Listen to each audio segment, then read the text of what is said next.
Great, let's go. So I've put my outline down already, and you can choose which method you want to use. You can use the transferring method, you can use a freehand method, you can use a grid, whatever method you prefer using with for your outline, just go for it. I have a video on my YouTube channel that goes through the different types of outlines that you can create.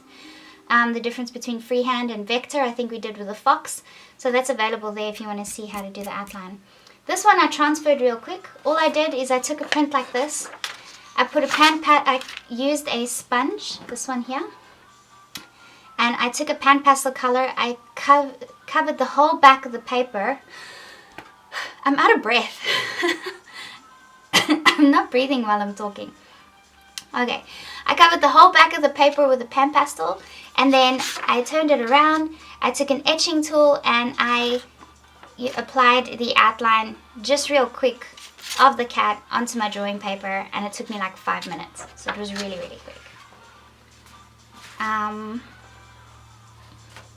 also something really cool about the sanded paper. So let's use a pencil, for example. So let's say we used our warm grey 274 to put the outline down, and we create a line like that that we don't want there, an accidental line. If you use a putty rubber, you can just lift it off pretty easy. My putty rubber is pretty dirty, but so you can, that was a pretty dark mark that I just removed there.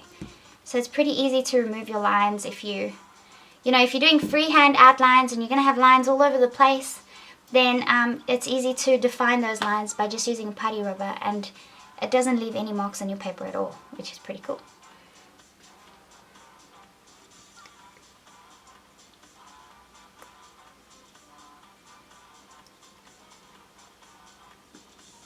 Hey Esme!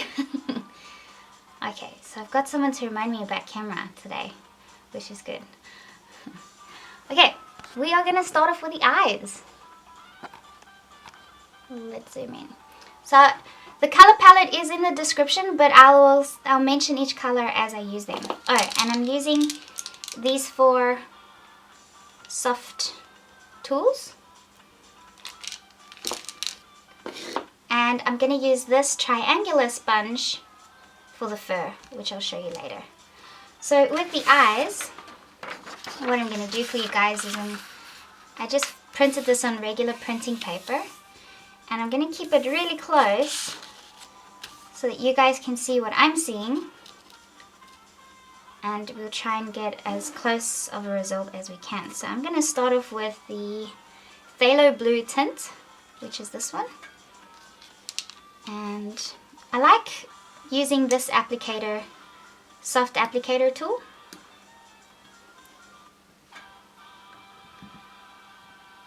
Because of the point, it just gives you more control. So I'm just going to dab this in there like that. And I'm going to apply that on the eye. Now, you don't even have to, like when you put your lines down, you don't have to erase your lines, because the PanPastel is going to move your pencil colors around until you seal it with a fixative. So you don't have to worry about your sketch lines being all over the place.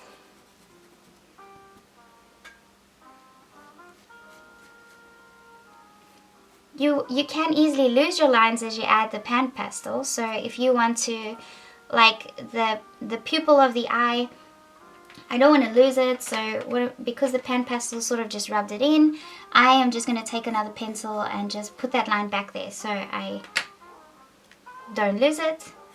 So apply your PanPastel, put the line back there with the pencil, and then keep going if you don't want to lose those lines underneath the PanPastel.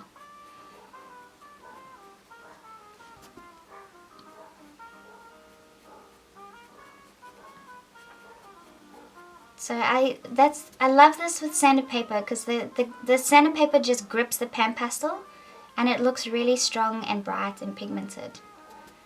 So we're going to do the same for the other eye.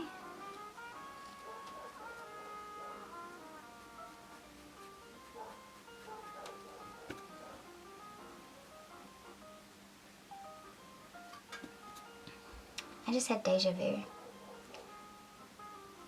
I've been having a lot of them. Deja vu about having deja vu. I've done this before.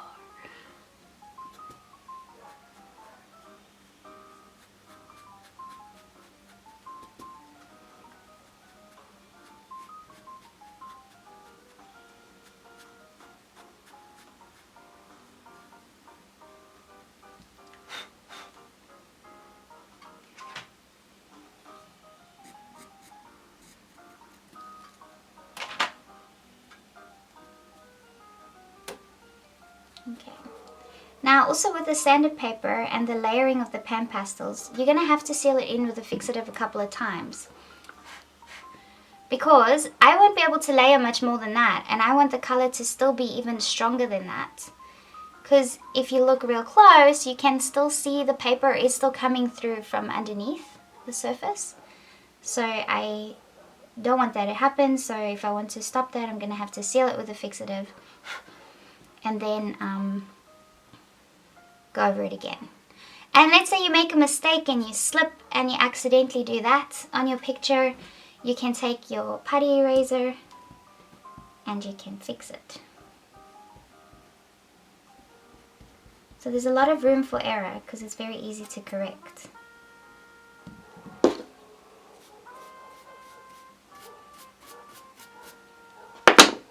And then you can just fix it up again.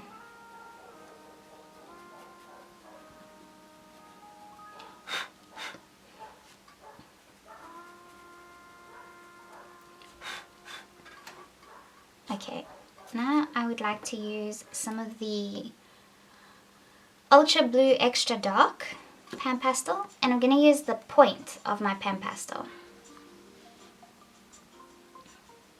To see if you guys have any questions.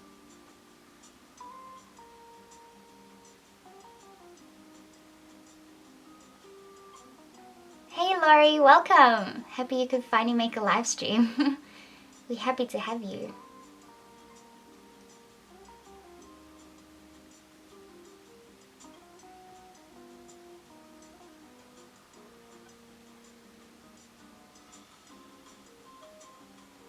First time watching Ivy, welcome! Nice to have you on here.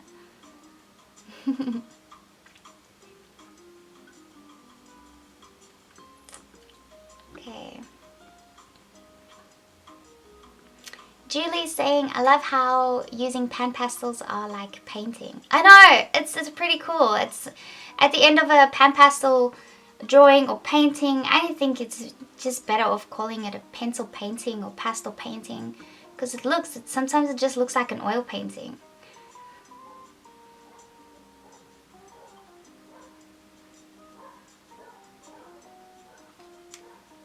Cool.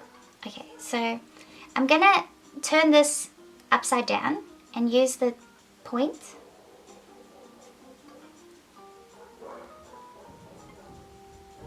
My dogs sound like they're gonna go crazy. There might be someone at the door.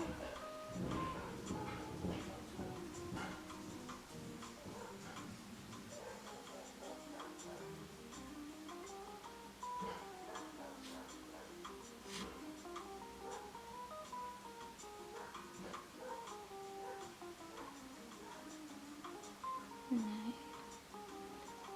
Okay. So around the eyes, it's quite dark. So I'm going to use the blue to put that in there. Hello. What you barking at?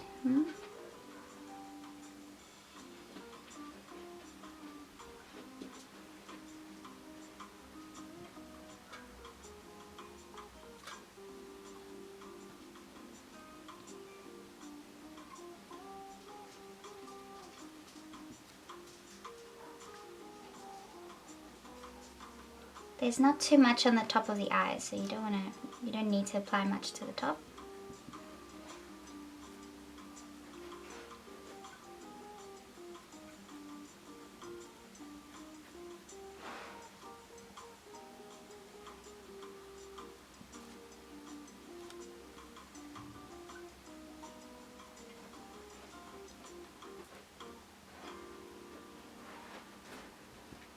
So because I'm streaming, I can't turn my paper around a lot because I need to keep it fixed.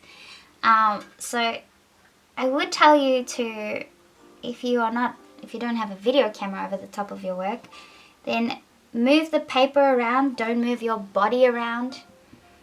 It'll be much more comfortable and you can get an accurate sort of swoop. Because if you are used to holding your hand at a certain angle, it's hard to get as even of a curve when you put your arm into a different angle, if that makes sense, because you're not used to having it in that angle. So see how you go. But sometimes if you're working on a massive piece, you can't turn it around, so you just have to turn your body around.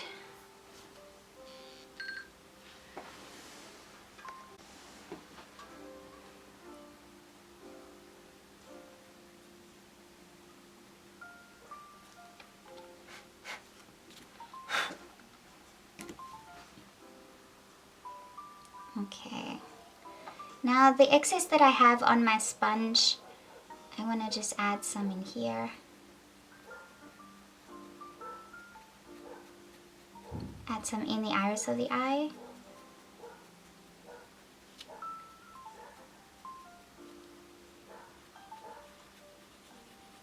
Sorry about that dog that's barking. It's the neighbor's dog.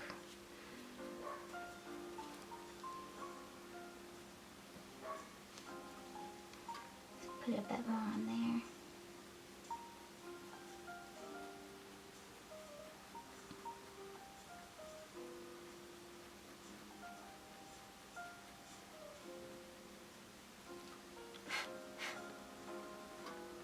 You can even do the iris a bit if you like. Okay. Now I'm not going to get many more layers than that in without it looking a bit faded, so I'm going to have to spray it. So I'm going to use my Micador Workable Matte Fixative. You can use any fixative that's made for charcoal or pastels and that. So this is the easiest one to get your hands on if you're in Australia. And Micador is an Australian product. So if you're looking for a fixative, just look for something that says that. Look for matte workable fixative, not a finishing fixative. You want a workable fixative. And matte is usually better than gloss, I guess. Or I don't know, I haven't tried another one, so I can't say. And this one says it's for pastel, charcoal, chalk and pencil work. So just find a fixative that works for the materials that you're using. Okay. I just want to cover my phone and that with the paper towels. And then cover the PanPastels as well. You don't want to spray fixative on them. Now I really think someone's here. Yep. Okay, I'll be right back.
Sorry about that.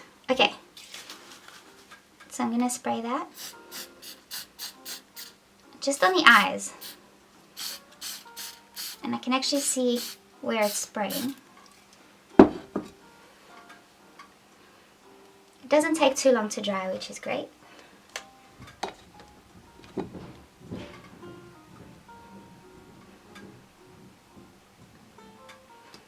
Let me answer some questions.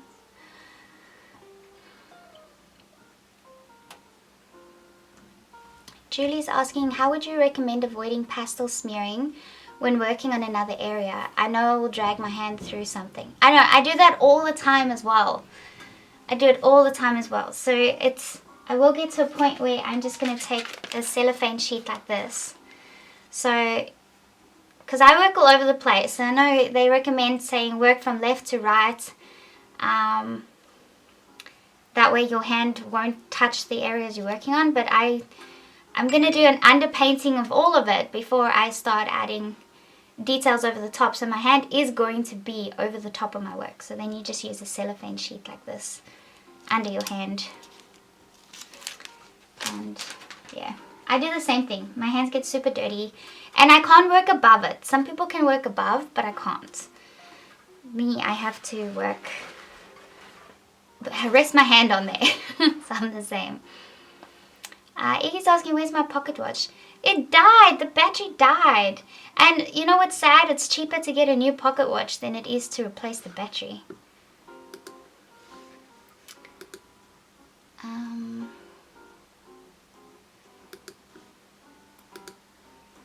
Cool. Maureen, could you add Wicked on again, please? Thank you.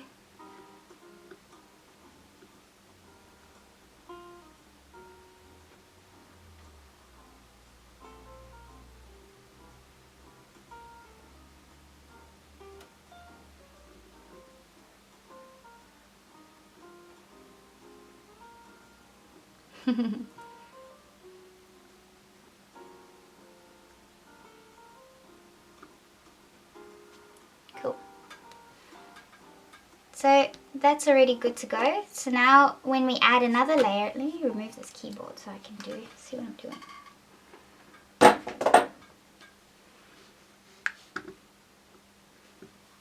Okay. So now when we add the second layer, the blue is going to show up much brighter and it's going to hide the paper even more. So if you find that you are happy with the layer and you don't want to change a layer, that is the time that you seal it in, because you're like, okay, I don't want to move the colors around anymore. I want that to stay as it is. Then you seal it in with the fixative and the bottom layers won't move around anymore. And you can just add on top of it. So look at how much more intense that blue is compared to that blue. Because it's layering more, the pigment is becoming stronger because we've sealed in the bottom layers.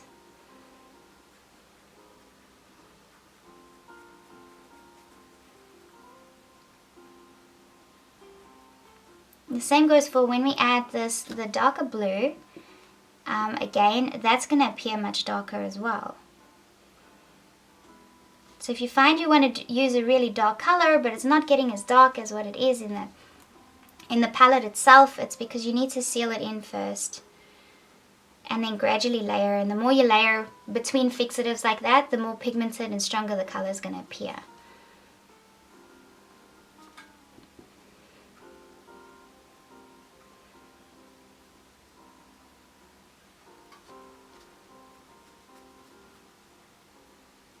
So again, I'm not worried about details. I just want to get my colors in.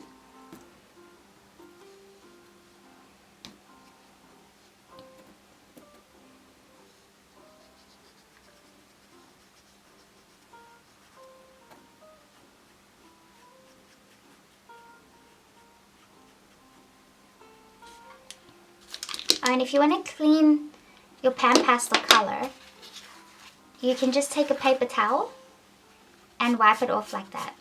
So let's say you've used a dark color, but now you want to go into a light color, then you wipe the dark color off first. And then you can go back into your light color without having to change your sponge. You can just keep using the same one until it's completely worn out. Just use a paper towel to clean it off.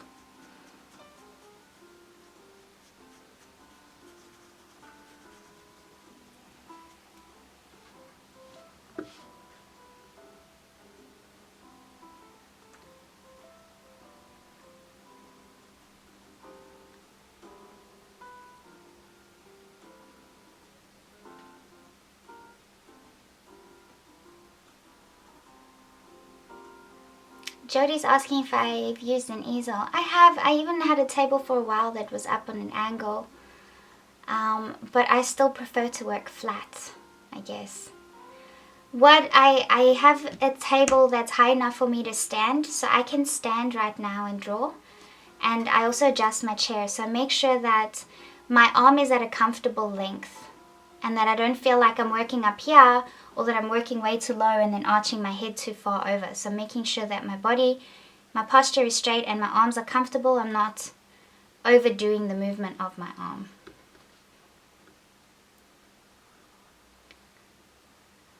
Ivy is asking, is there a way to add a glaze to the eyes with color pencils or PanPastels? Yeah, so the eyes are going to end up looking just as glossy as what they are in this reference. And I'll show you how. It's all about how you highlight. And we'll do that with that pencils, yes.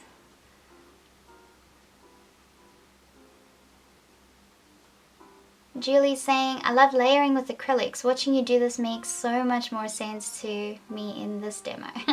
I think PanPastels and I are going to get along well. I know, they're pretty amazing.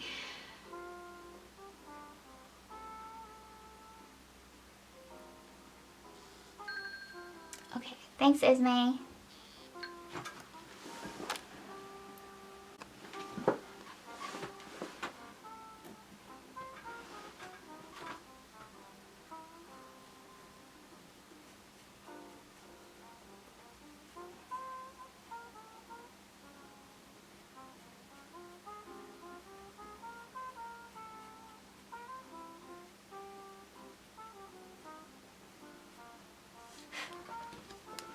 Okay, I'm going to use some of this one.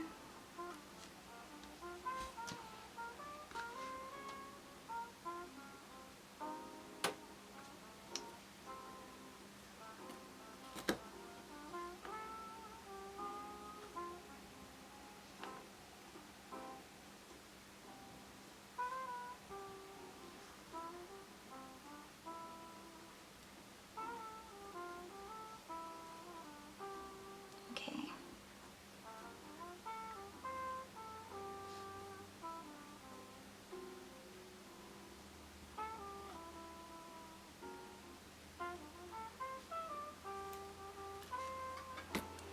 Right here. So the part of the eye over here is quite wide, so it comes out further. So I'm going to keep using the Ultra Blue Extra Dark, and I'm going to extend the color out a bit more, just using the tip of my sponge.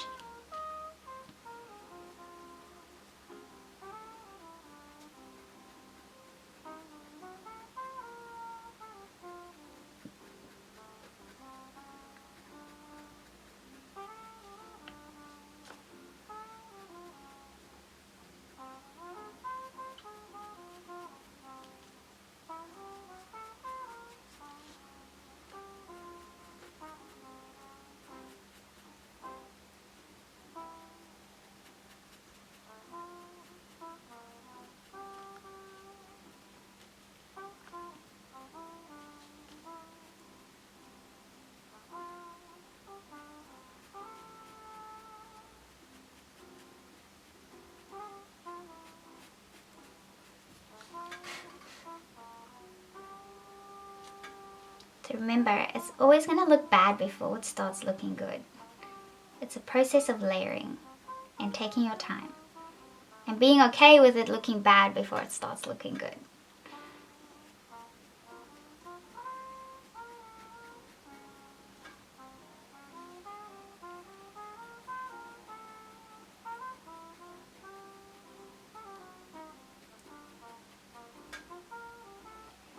So the eyes are going to take us the longest. The rest of the cat will be pretty quick.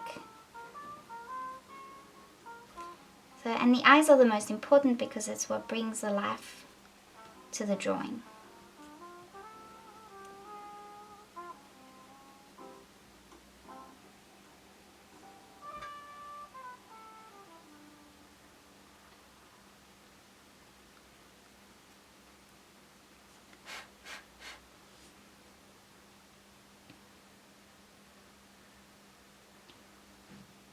Okay.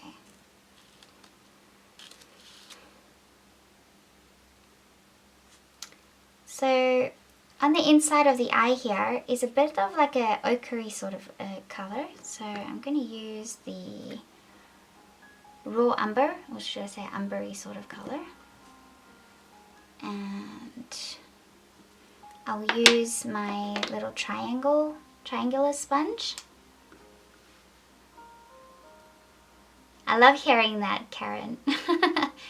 Beginning to love PanPastels instead of being afraid of them. Yeah, they're very easy to use. Karen's asking, is there a limit to the number of times you can use workable fixative on a painting? If you're using this paper and you're using PanPastels, then there's no limit because you're not using the tooth of the paper at all. So you can keep going for ages.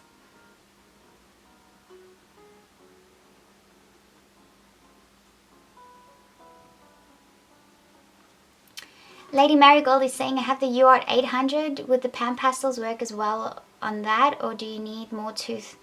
It'll work on the 800, yes. You might just have to seal a few more layers with the fixative, that's all. Or do more layers. Okay, so I'm going to use some of that and put some of that, because I can see that in the reference over here. Got a bit of the umber.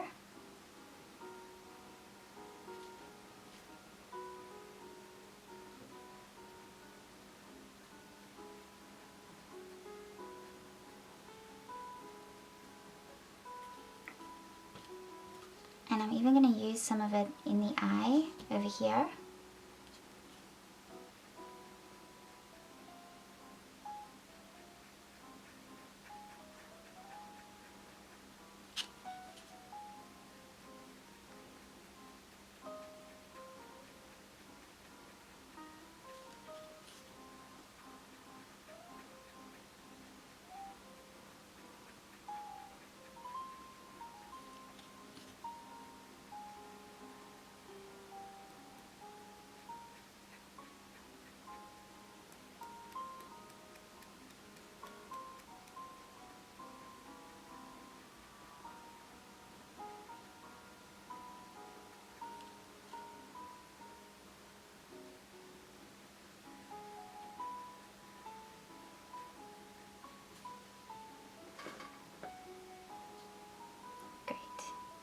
Do the same on the side.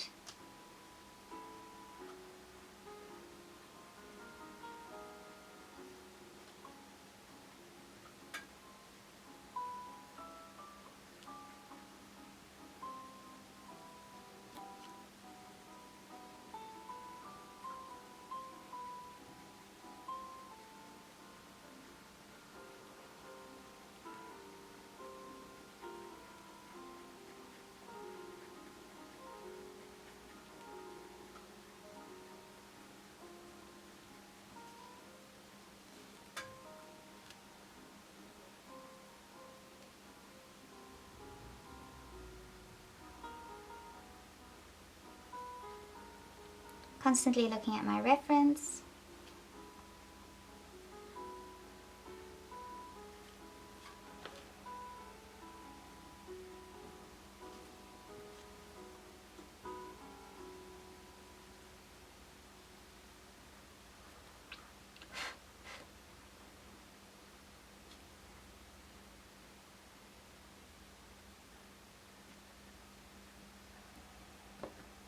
Okay, now I'm going to seal that in again, and then I think I'm going to use my pencils for the rest of the inside of the eye to get those real fine details that I can't get with the PanPastel sponges. So if I wanted to do this entire eye just using my PanPastels, the eyes would have to be pretty big, like this, because you know, the point of this sponge is about as small as you can get. So if you want those real fine details, you're going to have to use your pencils. But if you don't, if you just want it to look like a nice soft painting, then you don't have to do those details in pencils. You can just leave it to look like a painting.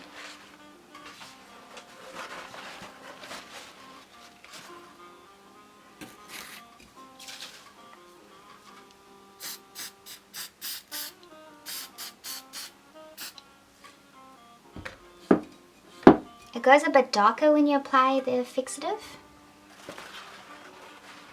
So you can see that you've applied it on a section, which is great. Just leave it to dry a bit again.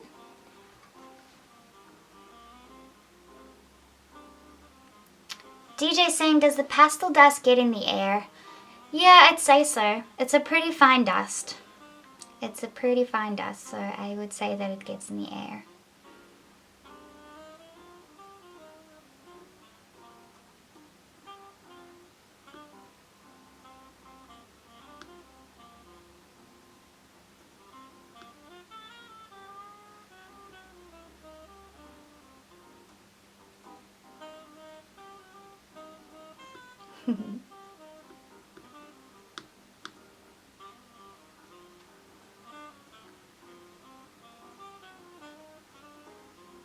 I gotta find out about the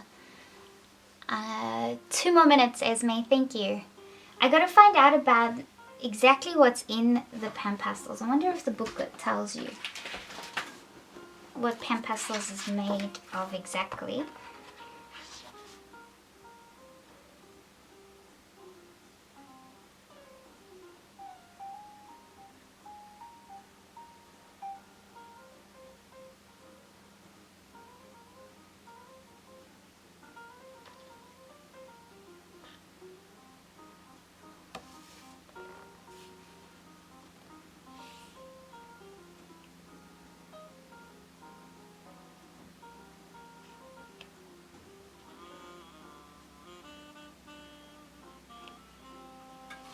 It doesn't really say. I'm going to have to ask Bernie about that. Because all it says on here is that PanPastel Colors are professional artist quality soft pastel colors packed in a unique pan format, cake-like. The special qualities of PanPastel Colors mean that artists can blend and apply pastel dry color like paint for the first time. PanPastel Colors are made using a unique manufacturing process requiring minimal binder and fillers, resulting in rich, ultra soft and super blendable colors. Yeah, so that's about all that it says. I'll ask Bernie about that and just find out like what the toxicity is and all that sort of stuff. I'll see if I can find out, because I did a workshop yesterday, 2 days ago, and I had the same question, so I'm not quite sure what exactly is in there, but I shall find out.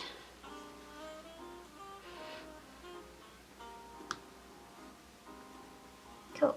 So okay, so now, because I've limited myself to only using the Faber-Castell 12 pencil kit, so that's this one here, 24 pencils.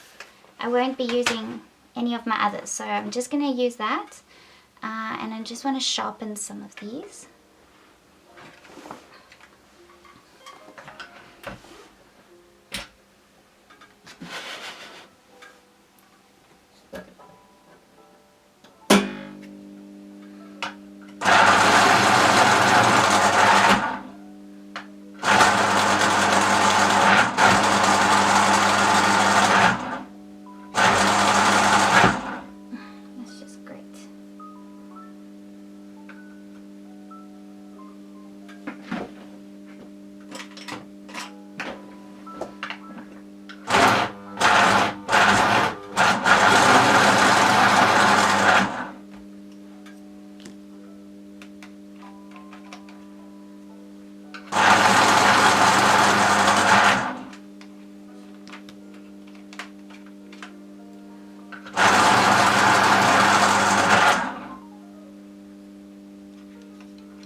goes there. Cool. I just turned the sound off because the sharpener is right next to the microphone and it's very loud. Karen is saying, do you recommend finishing the eyes completely before doing the rest of the cat? That's personal preference really. I usually like finishing the eyes completely before I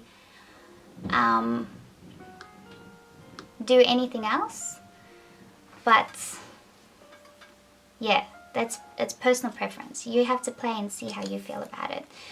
You know, another option would be to, because I did the like underpainting of the eyes, do the underpainting of the rest of the cat first, and then continue with the details of the eyes. So it's really up to you. But I usually like getting the eyes done straight up because it just looks so nice and the eyes look realistic. Sorry. Okay. So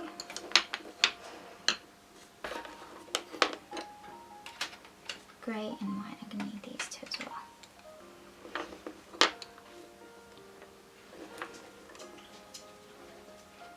So I'm going to use my Helio Blue Reddish number 151. And I should use the cellophane, because now I'm going to put my hand over that eye. So I'll work on this eye first.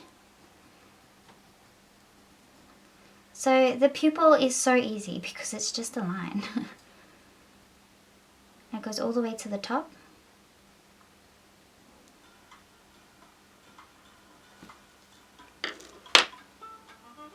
And then I don't have dark indigo in this set, which is a shame because I'd use that. But because I don't have that, I'm going to use the black.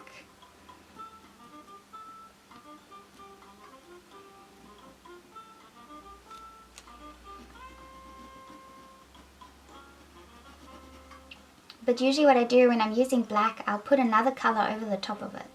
So I'll put the Helio Blue over the top of that so the black doesn't look so flat.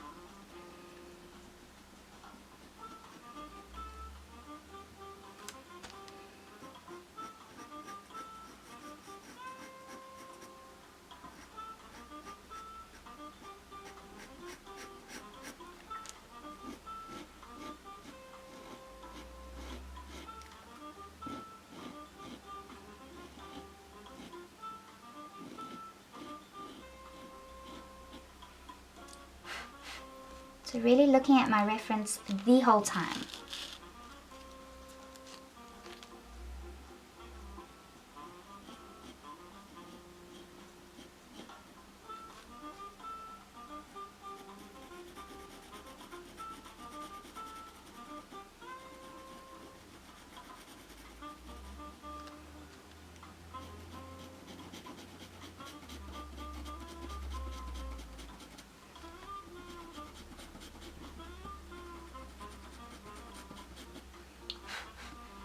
And the great thing about this paper as well is that you can apply your PanPastels over the top of your colored pencils too.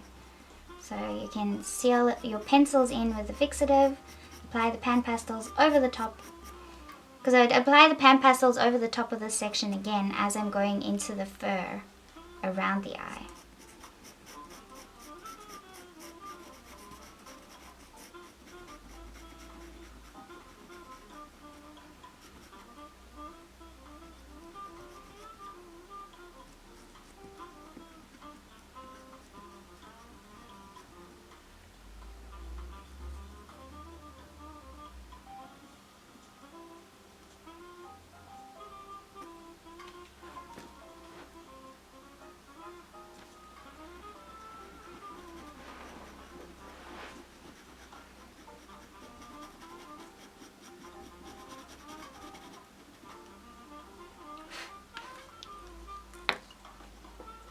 Okay, the Helio Blue Reddish number 151. I'm going to go over the black.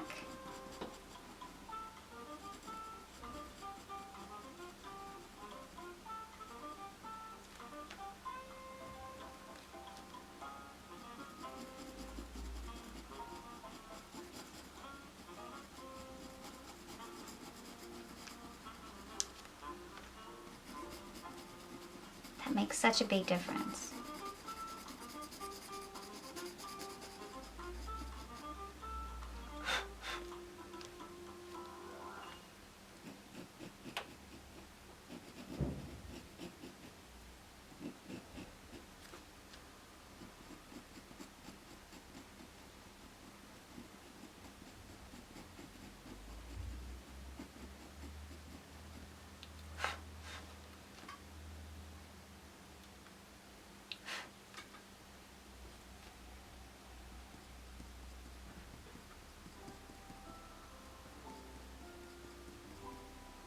almost seems to be slight little lines over the pupil over here. Okay. Now I'm going to use the Phthalo blue number 110.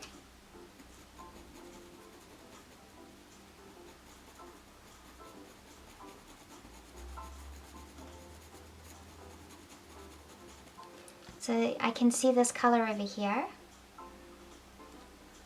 So that's where I'm applying it.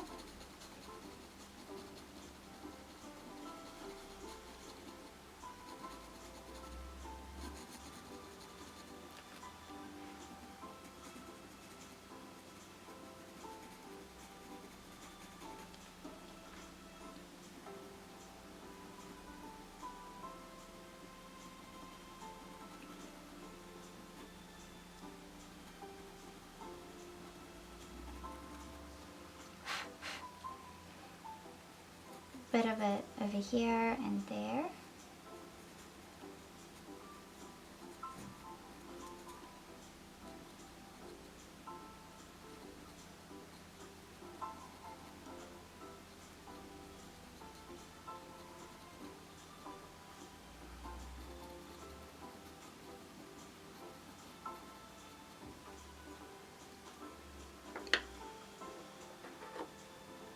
Okay, I can even see some purple. Ah, it's hard when you're working with a limited palette. Okay, so I'm going to use the light Ultramarine 140 for this section of the eye here. It's got some like a purpley tone in there.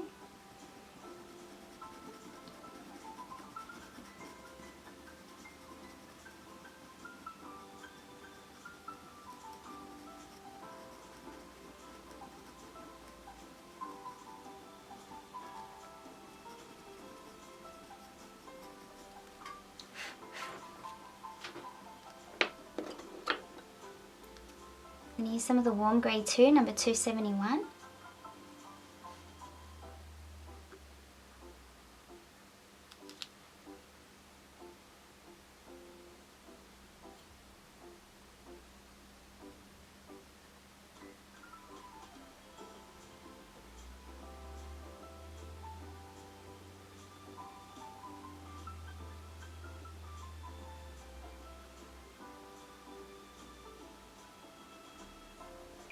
Candice is saying, why not use pastel pencils? Do you get finer detail with the polys? Just curious.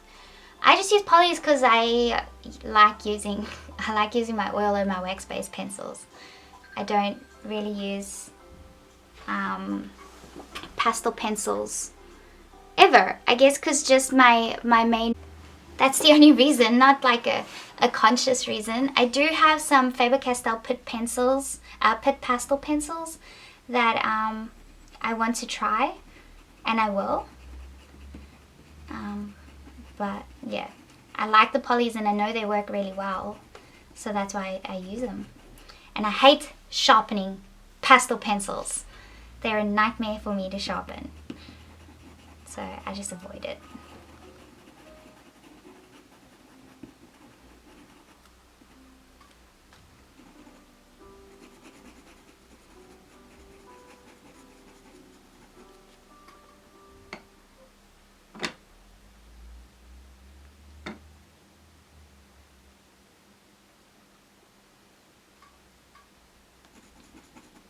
So yeah, I'm using the warm grey 2, number 271.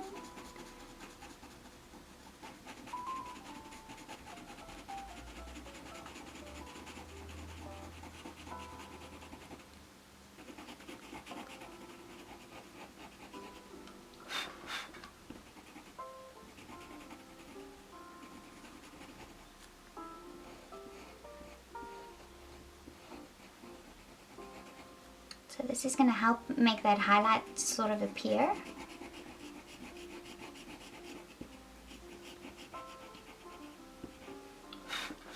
There's like a triangular highlight under the eye here.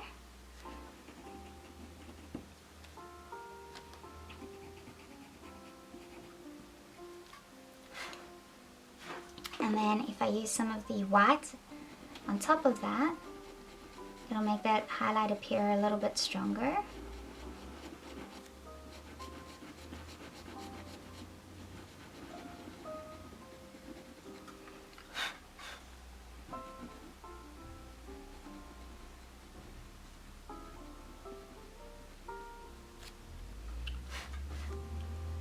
So you'll notice as you keep building it up, it's going to start looking more realistic. So what you can do is with your pencils, you can actually blend them in a little bit more with your Sofft applicator sponge.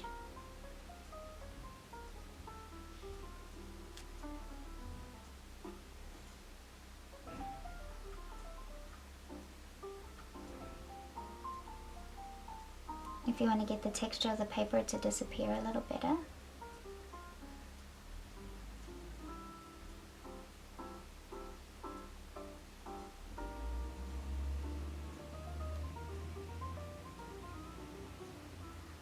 I just dab it. I try not to move it around too much because you can move it around a fair bit.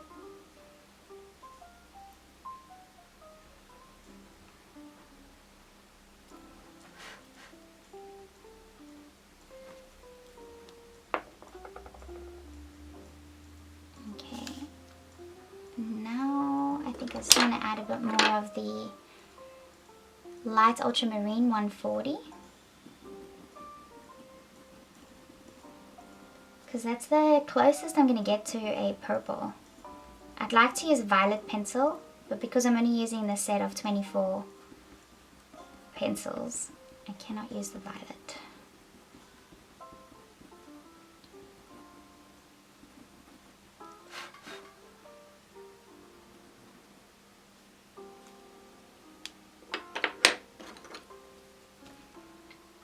Phthalo blue number 110.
Use some of the walnut brown 177.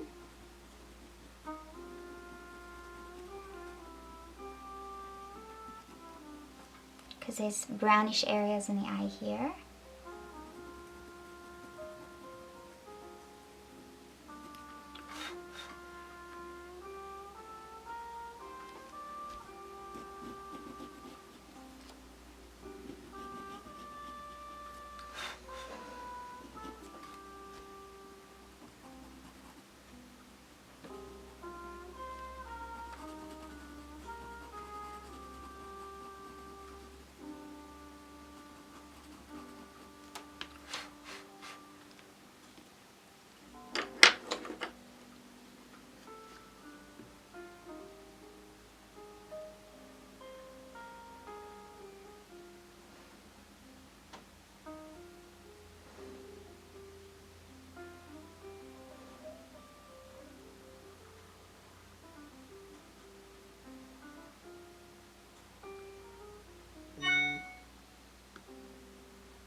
Now I'm going to use some of the earth green yellowish 168.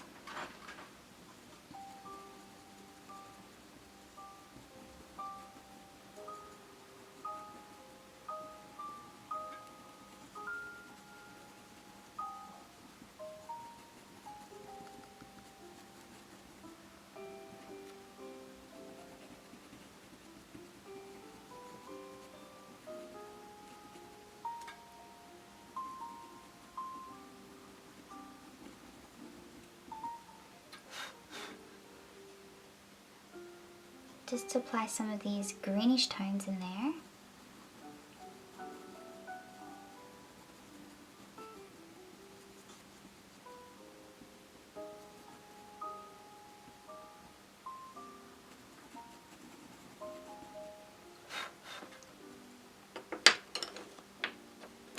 And then over the top of that, I can use my warm grey. It's going to create little circular motions actually to give it a bit more texture.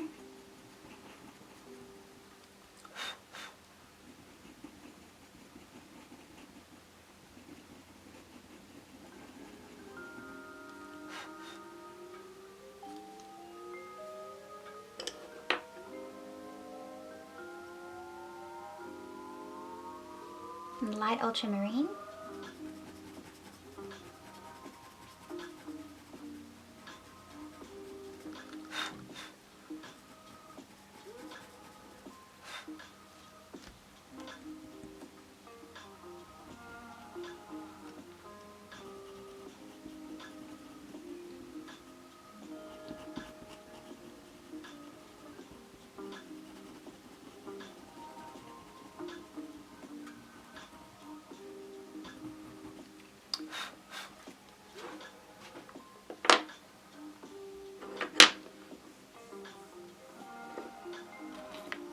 So sharpen the black.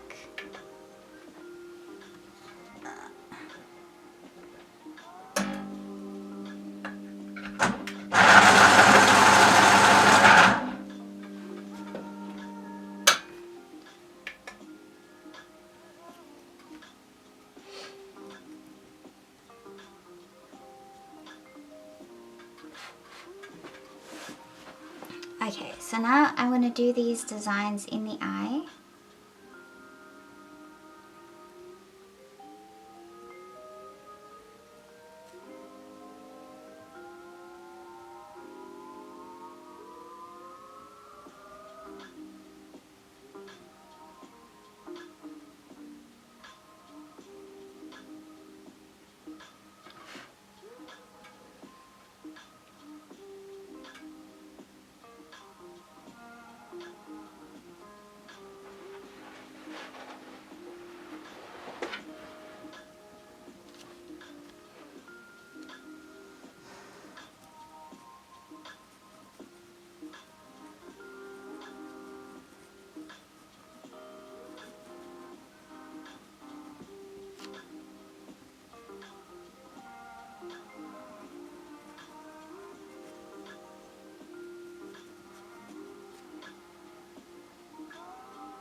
Oh, I really want to use the right pencil.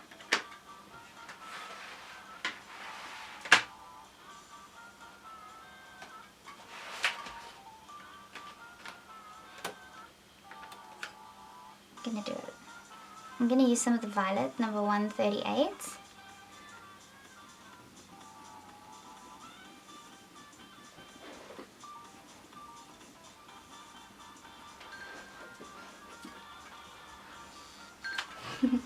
Thanks, Esme.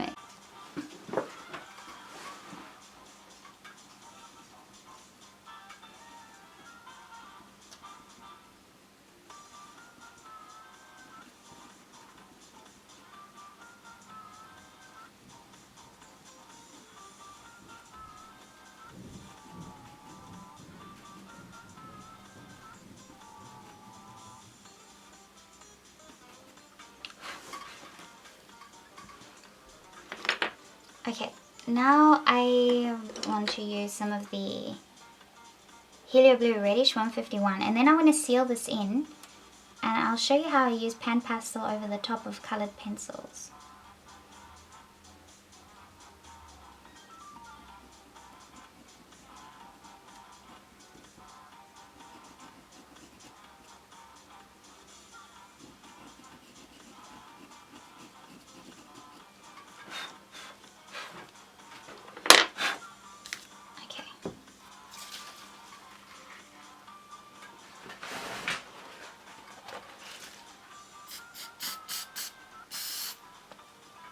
spray that.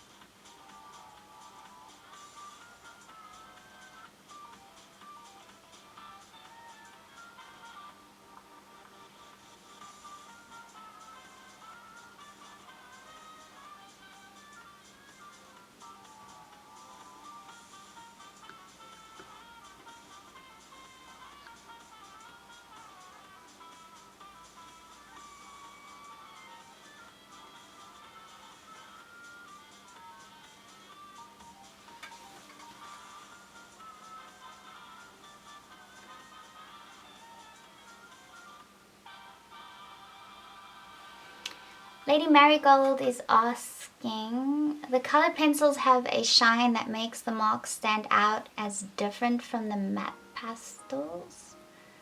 Does the fixative take that away? Yeah, so the pastels will always be matte, and if you're using the matte fixative as well, it's going to make it matte. So whatever sort of shine you manage to develop, the minute you apply the fixative, it's going to make it matte. So if you really want it to look shiny at the very end, you can either spray it with a gloss varnish and make it look shiny, or if you don't want it to look matte, then don't use pastels and don't use the matte fixative. So just use pencils.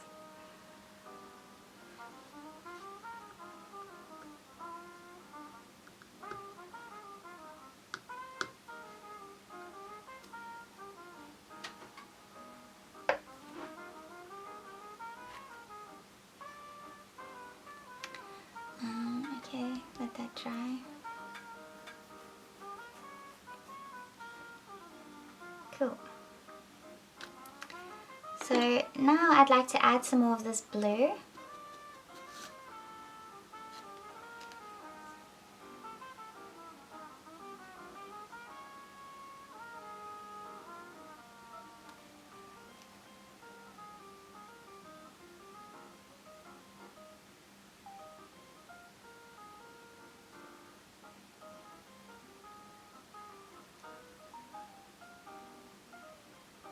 So I'm using the blue to help emphasize the highlight in the eyes.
I'm going to come back in with my pencil just to sharpen that edge up a bit more.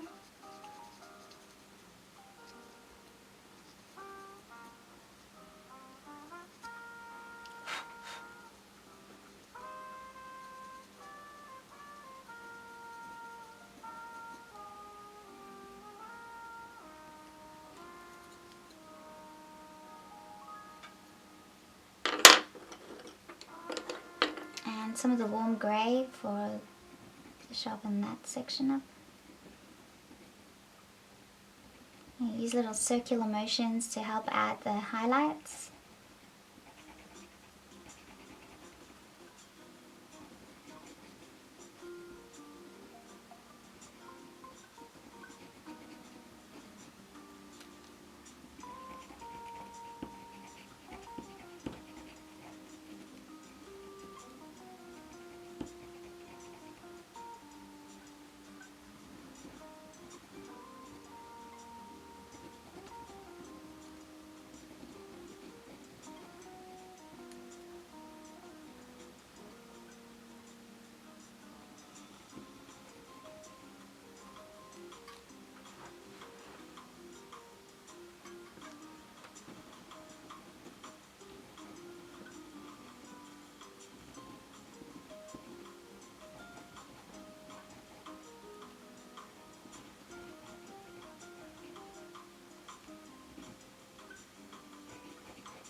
Getting there.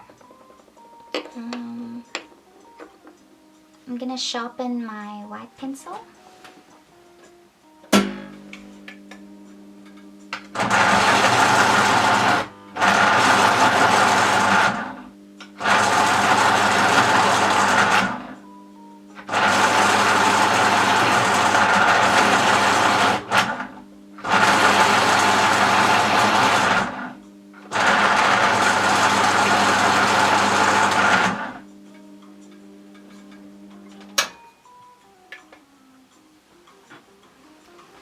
Now I want to emphasize the highlight even more.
And then the light ultramarine 140. Sorry, I got very quiet there. I was trying to get very focused.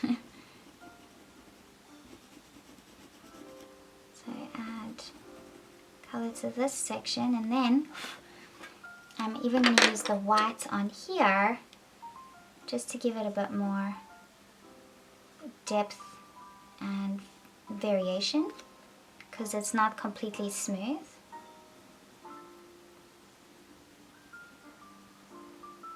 So I don't have the perfect blue, like the exact blue, but that's fine. You don't have to have the exact same colors. And if you are using a smaller palette, you may not have the colors to be able to apply. So use what you've got.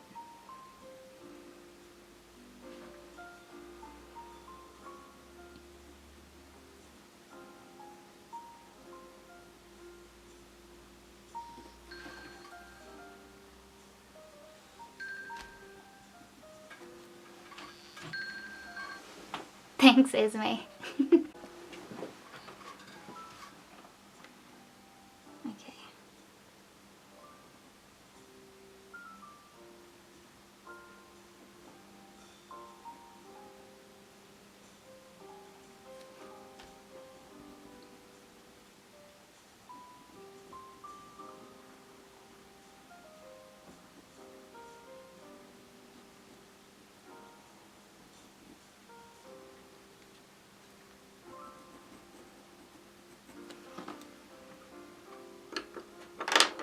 Okay, and just the black in there just to emphasize the strength of the pupil. Black over here.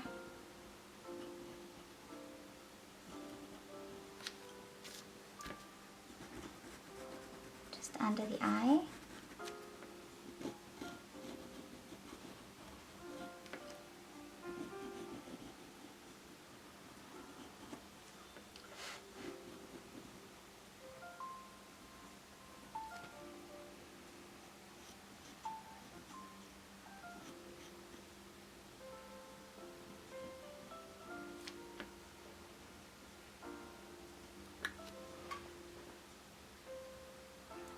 Cool. It looks pretty good. Some more of the Phthalo Blue 110.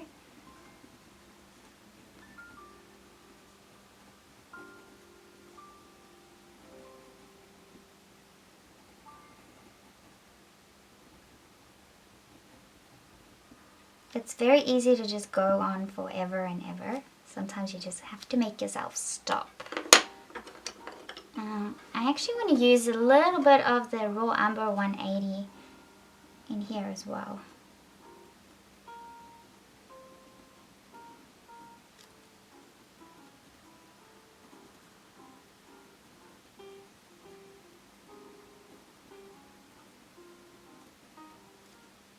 Oh, that makes a very big difference.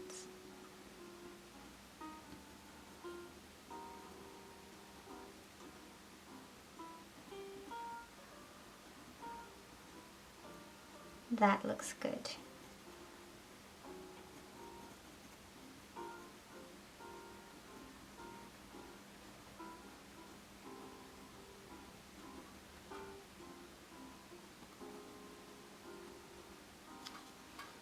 There we go.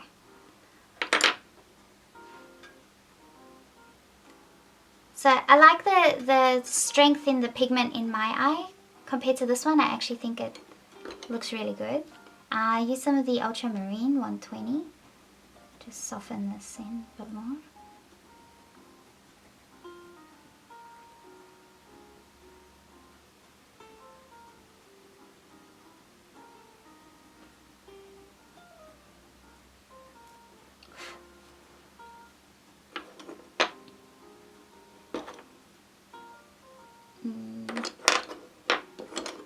And then a bit of the warm grey 271, and then I promise I'll stop.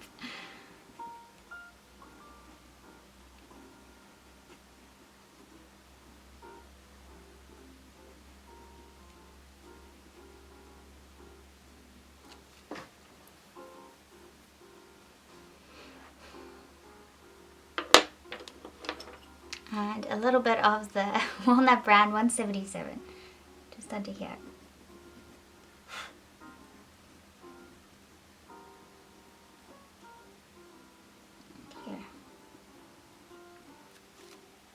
Okay, cool. How are we doing for time? So oh my gosh, we only have 10 minutes left. And I was supposed to do this whole thing in that amount of time. So what I'll do is I'll do the giveaways in 10 minutes, but I will carry on until I'm done with the rest of the stream. If you guys are cool with that.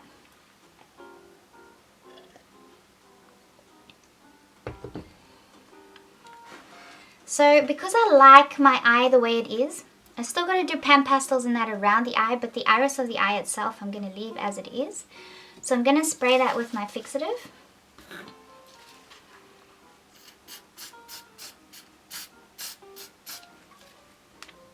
So that it stays.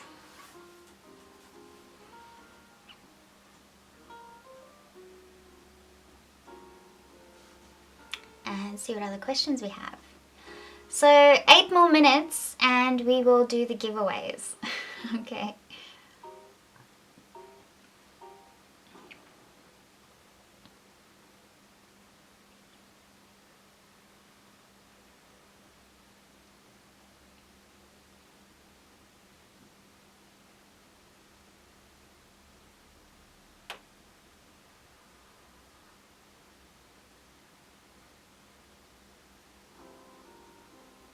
Oh, hey Val.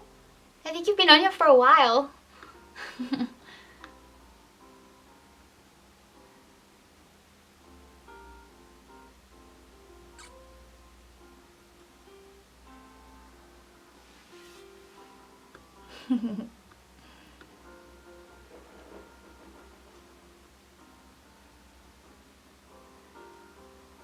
Cool. Not many questions, which I think is not a bad thing. I guess because you guys, it makes me think that I'm showing enough for you to not have too many questions. Artie Stick Creations is saying, I always overblend eyes. Can you give any suggestions on how I can maintain the glow in the eye? So the glow in the eye is always about the highlight. The white highlight is what makes an eye look like it's glowing. And emphasize the highlight if you really want it to glow. And I can actually show you how to do that right now. So let's say I want my eye, the cat of my eye, to look super moist compared to the reference. Where are you? There we go. So I will use a white paint marker. I love doing this. This is always so much fun. And I will overemphasize the highlights in the eye.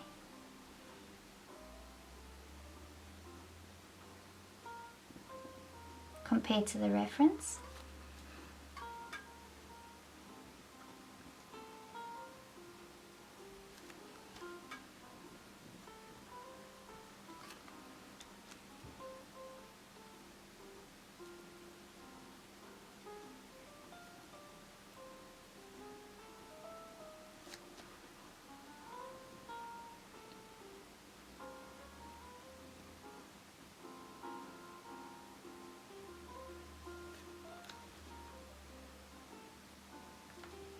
And that's just going to make it glow even more.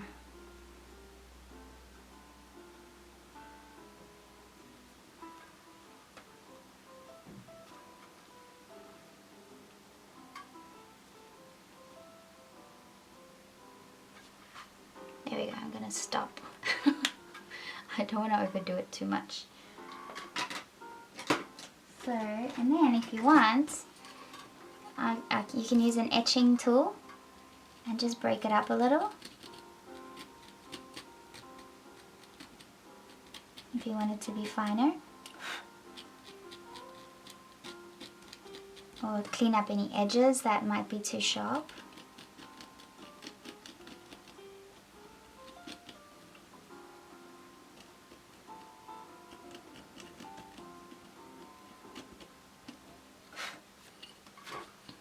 So there, that paint marker made that look super glossy, which is a lot of fun to do with the eyes.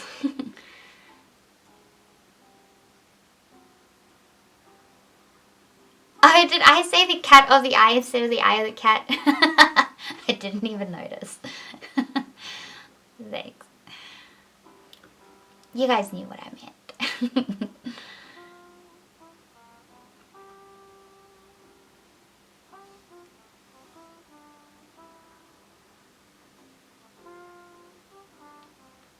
Ooh, so Jody says that you get Spectra Fix in Australia. Oh no, she's asking, can you get Spectra Fix? I don't know, I haven't heard of it. Has anyone tried it? Jason Morgan did a review and it was the best in regards to it not darkening the pastels and no fumes. That, I'm gonna write that down. Like that'd be, thank you for saying that. So let's find out about it. So Spectra Fix.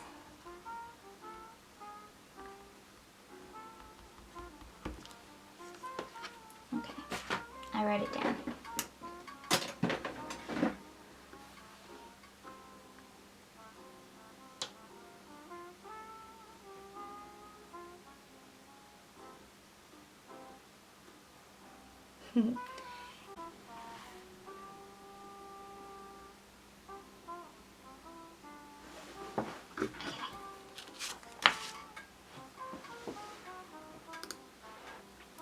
Radio.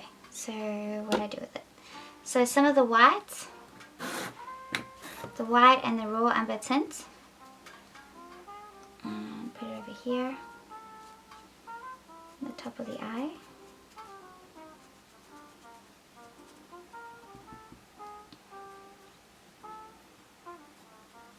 Back there.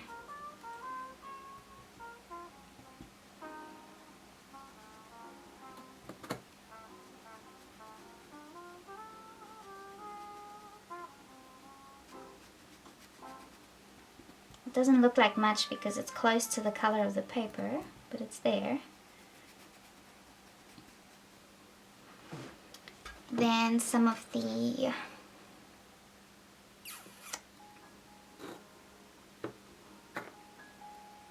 neutral grey shade.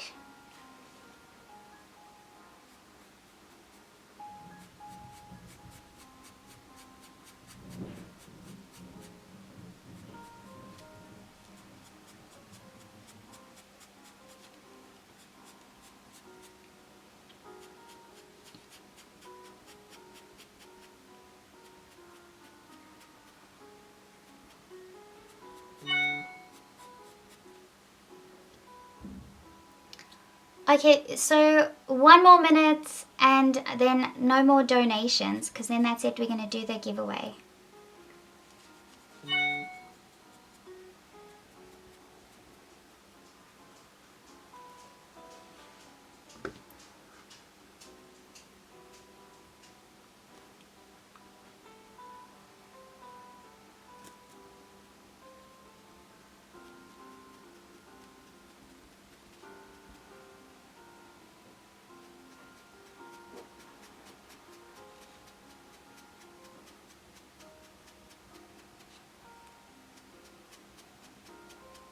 So I'm actually using the square part of the sponge to still go in the right direction of the fur. So I'm sort of flicking it outwards.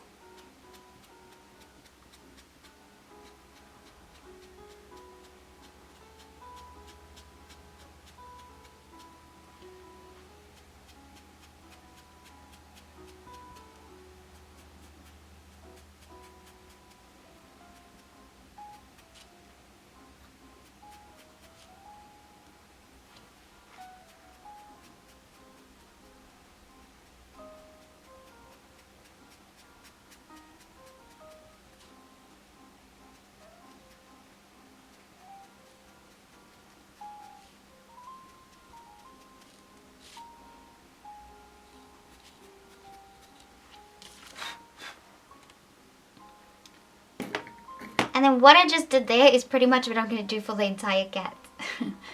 And then build up from that more and more.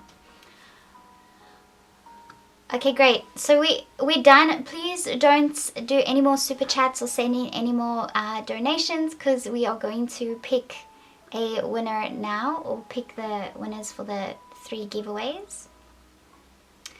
Oh, and just on that note, the reason I do it this way is so that you guys can help me cover postage, because 9 out of 10 times those that win the PanPastel giveaways are in the US or the UK, and then postage just ends up costing a fortune. So it costs me between $35 and $50 just to send the PanPastels, depending on where you are.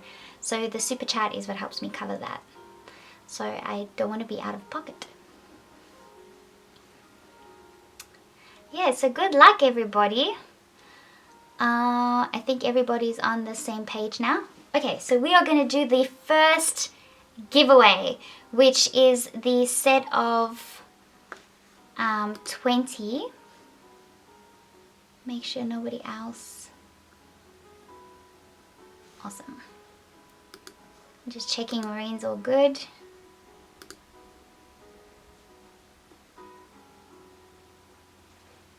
Okay, let me get the giveaways.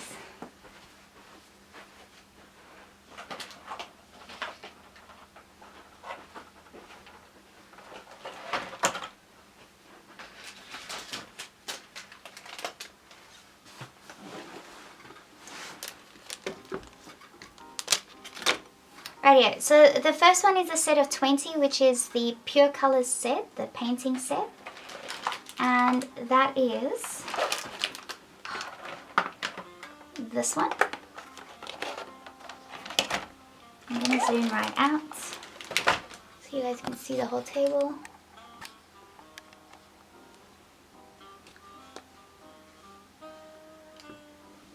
Turn this off. Right, let's get into the bit where we start the fur, because I know everyone wants to see how to do the fur.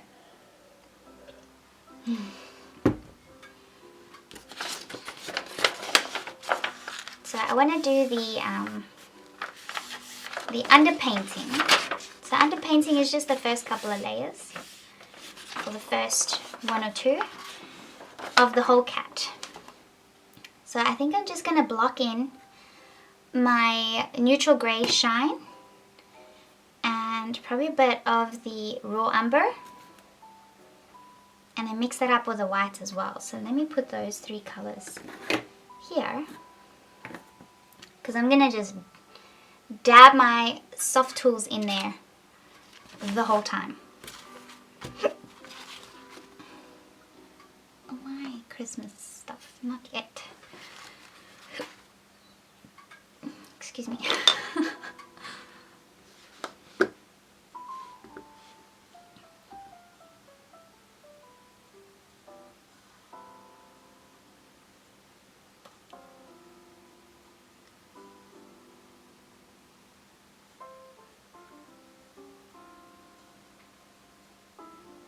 You are so welcome, Ivy.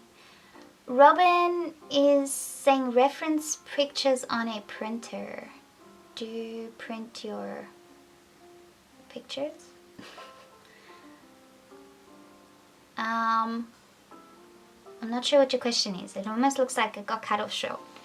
But I did print this one, and the reason I printed this one was so that I could have it close by while I do the tutorial. So it's much easier for you guys to see what I'm seeing if I can have it on here instead of just have it in a screen in front of me. So I think you guys see a lot more by having the reference so close. Okay. I generally don't like printing if I don't have to, but for the tutorials I do because it makes it easier for you guys watching. Okay. So the neutral grey, the raw umber and the white, so between these three I'm just gonna apply colour.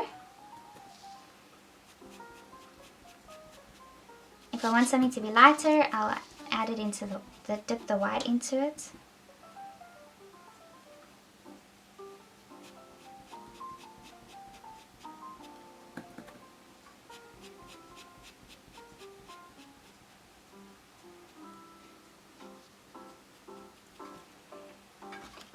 I'm going to swap between these two, just clean the blue off of that one. So I've got a paper towel. If you want to clean your sponges, just wipe it off on a paper towel. I want to use the neutral grey extra dark just to put in those dark shadows. What happened here?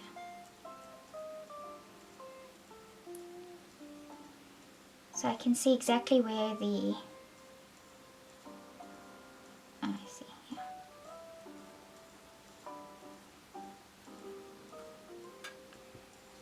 Where the shadows of the snout are, because as I apply my PanPastels, I'm going to lose my lines.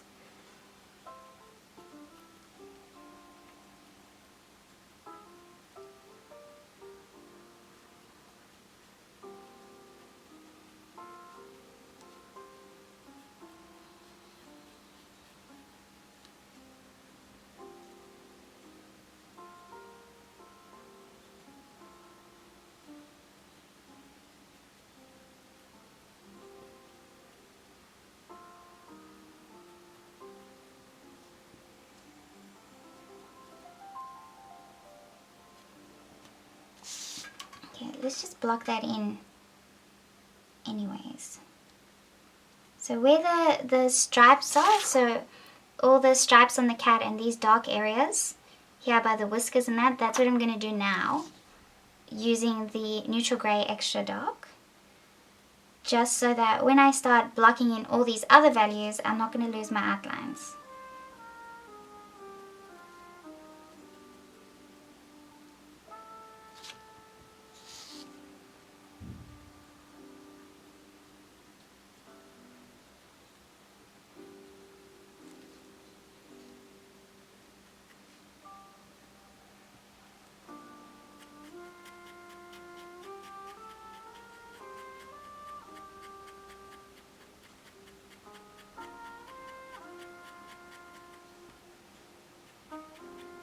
Not worried about detail, I just want to block in some color.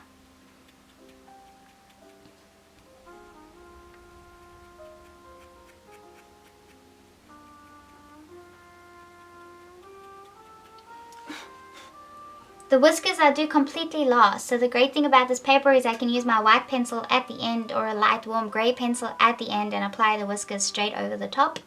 If you're just using colored pencils on something like watercolor paper, you can't do it that way, but we can do it this way with sandpaper.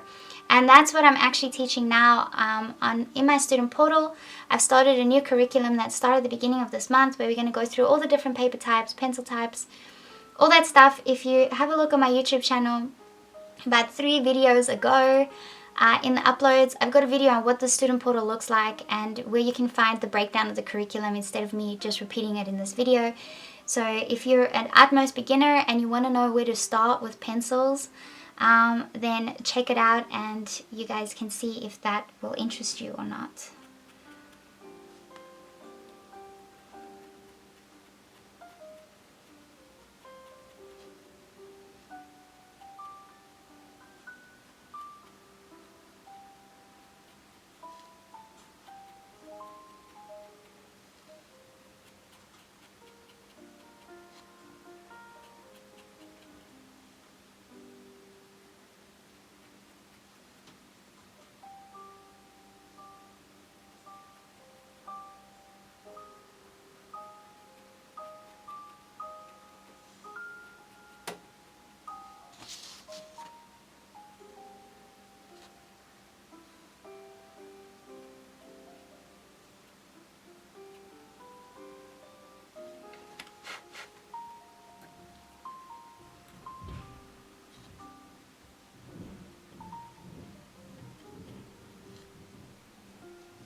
Tippy tap.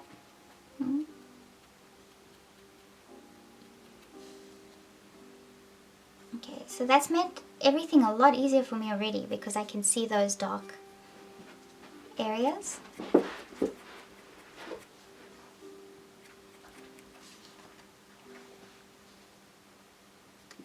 Barb is asking, will you be doing anything with suede matte paper? Okay, I'm gonna have to just add that to my list. While I'm busy with doing all the papers, may as well add that paper. I've never used it or tried it, so I will add it to the list. Suede matte paper.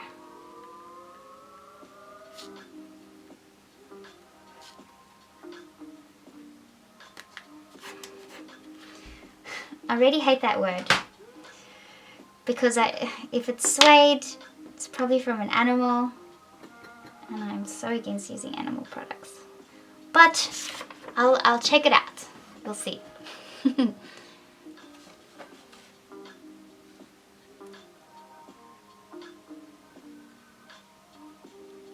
Tracy, you're so sweet, and yes, Maureen, you can totally chill out. Thank you so much for what you did.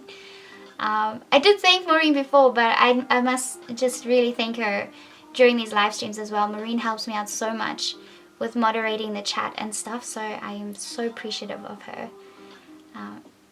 It makes it easy for me to not worry too much about it, and I know that she will keep things on track for me.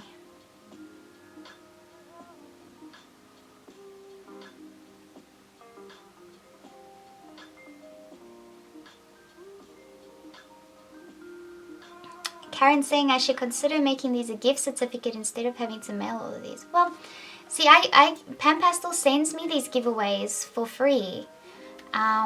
So the whole point is for me to get these giveaways out. So I already get them for free, and the super chat's good because it covers me for postage every time, and people tend to like getting involved in this way. So yeah, so it works out fine. I'm covered for postage, and I get free things from PanPastel to send to you guys. So I can't just make it a gift certificate.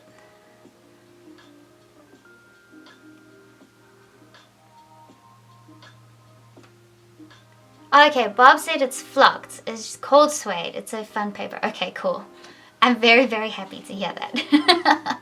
I'll check it out. If you can send me a link, if there's like a website that just gives me a bit more information about it, that'd be great.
So I'm doing this section here.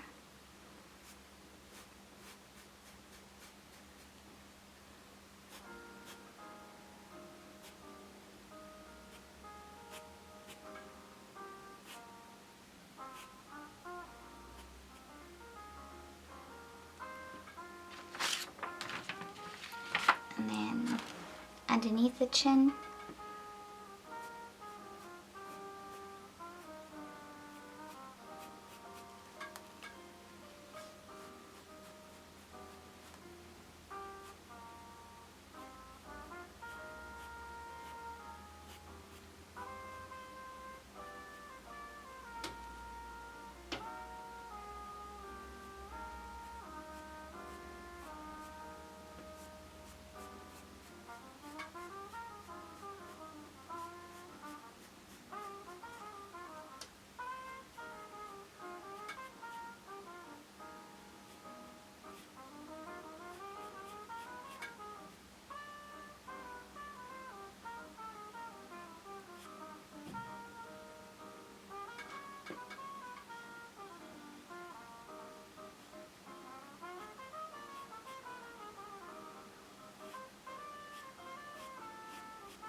Dab it in this one as well. This one and this one. It's the neutral grey extra dark and the raw umber, because there's more of a brownish tone up there.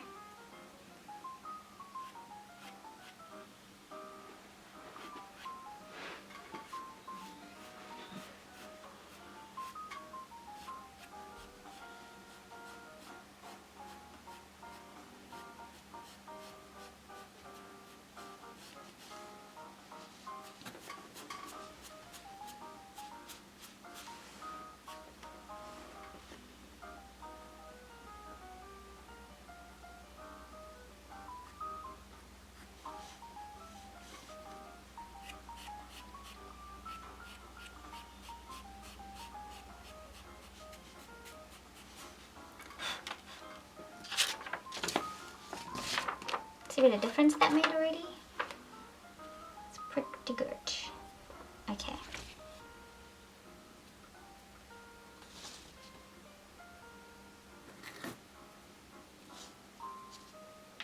Now,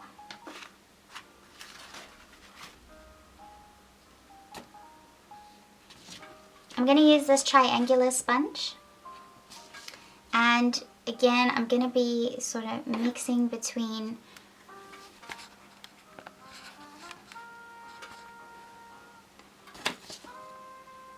these colors here. Okay, that's better.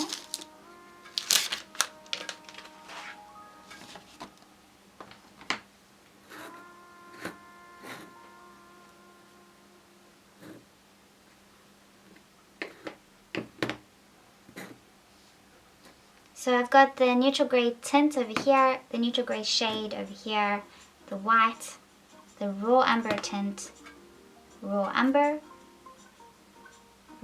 shade, raw umber tint, raw umber shade over here. Okay, so I'm gonna be just dabbing in these colors all the time. So using the raw umber shade and the white. I'm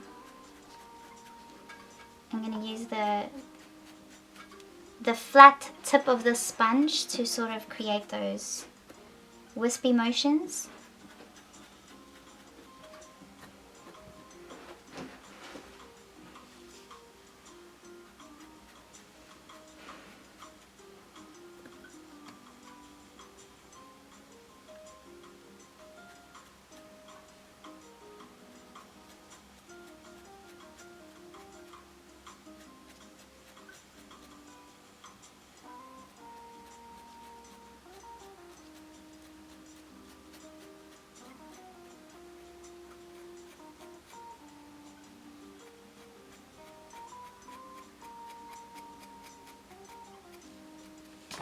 And then because on my reference I can see that it's going from light and then it's going to get a bit darker up here. So we'll use some more of the grey, the neutral grey.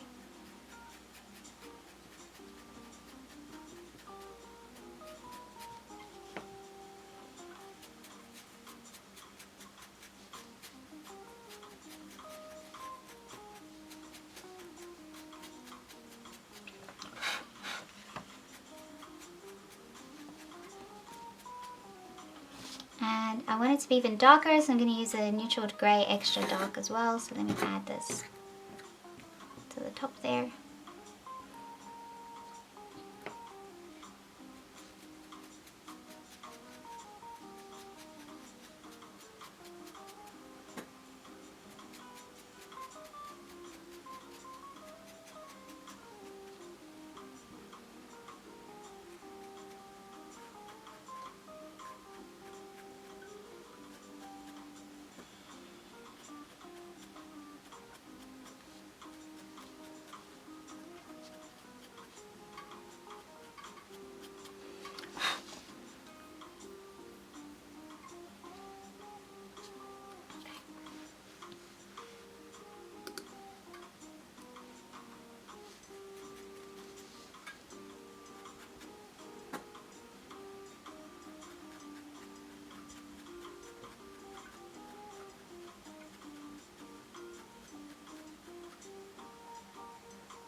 And then because we haven't sealed anything with fixative, when you're working on the base layer, you can really manipulate things a lot.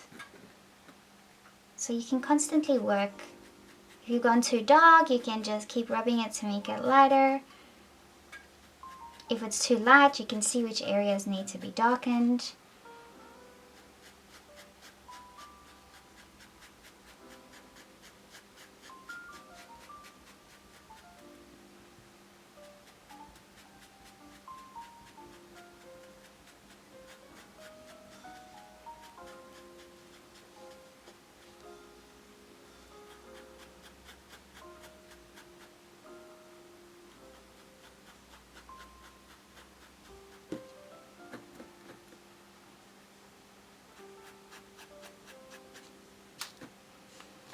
So this area here is a fairly neutral grey colour.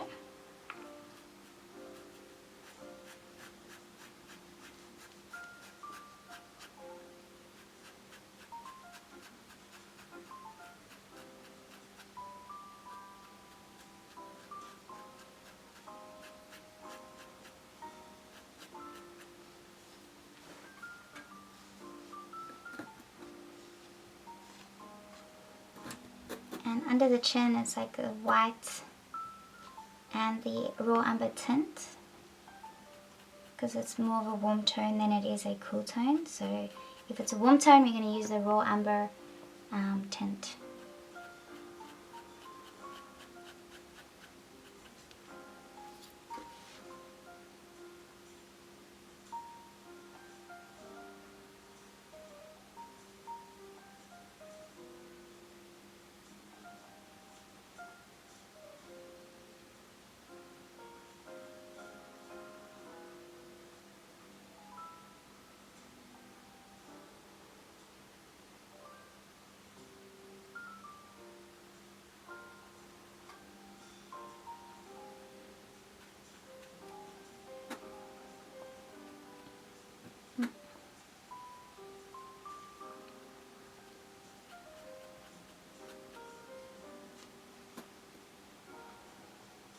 So using the white over here.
some of the raw umber and the raw umber tint.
So I don't have any particular colors that I'm dabbing my sponge into. I'm just dabbing them in a bit of everything. As I work on a section, I can see if it needs to be warmer. If it needs to be warmer, I add more of the umber. If it needs to be cooler, I'll add more of the grey.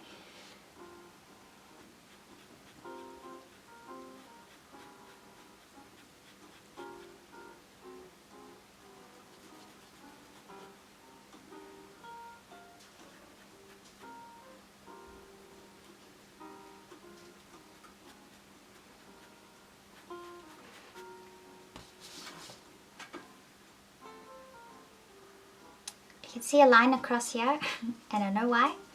Because I probably kept my page here when I sprayed fixative on the eyes.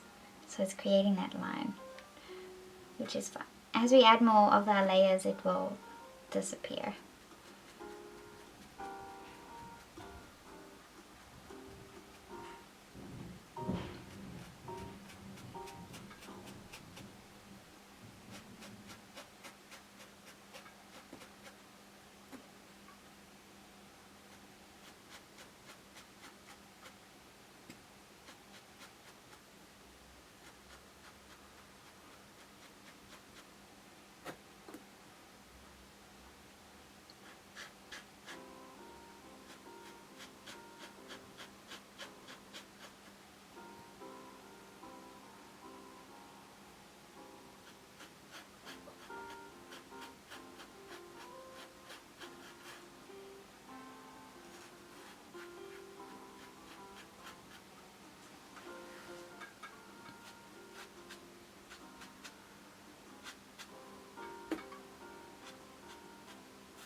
So with the underpainting, I'm sort of just want to block in all those.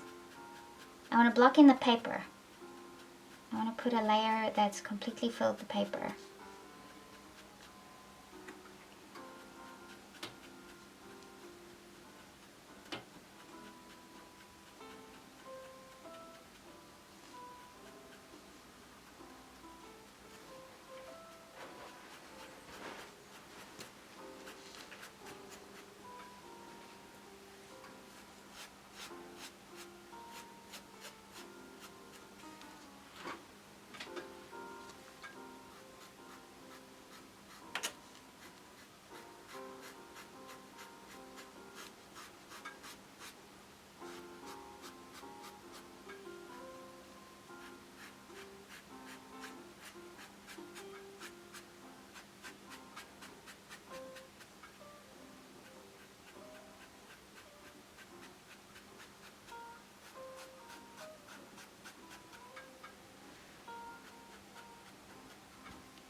I love how much you are enjoying this, Karen. So Karen says, I'm loving this. So easy to see where things are versus doing colored pencils. Yeah, it is quite easy.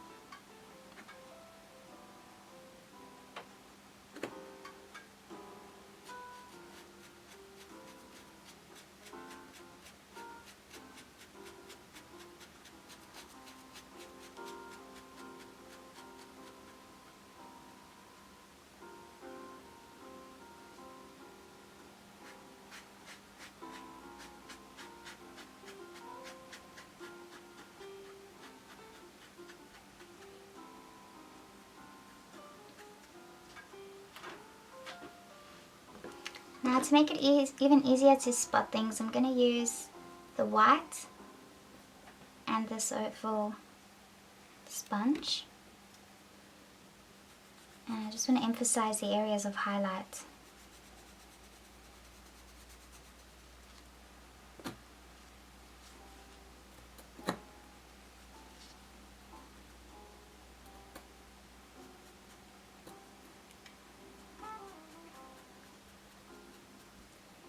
Or just the lightest areas at least.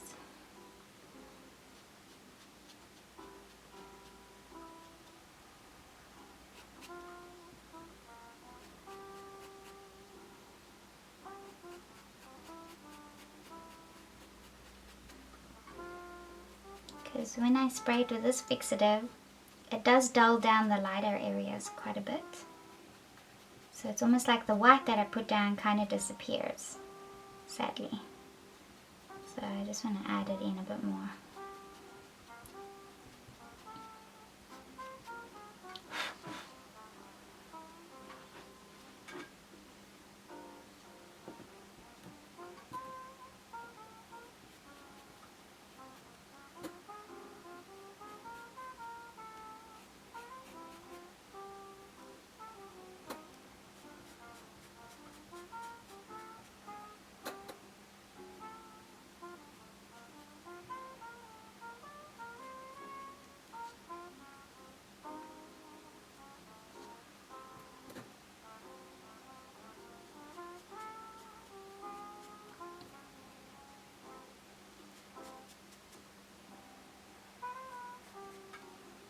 Okay.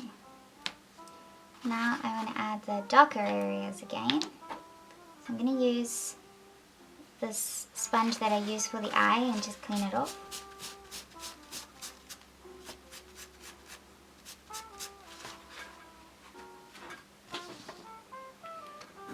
Then using the grey and the raw umber.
So by putting those darks in again, I can also see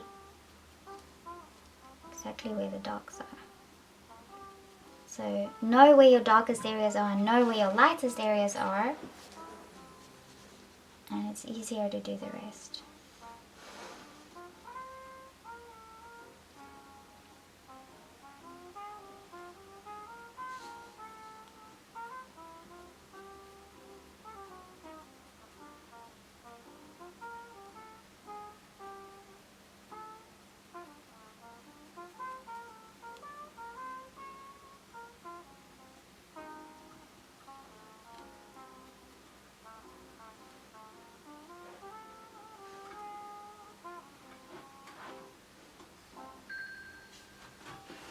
already. Jeez, time is flying for me today.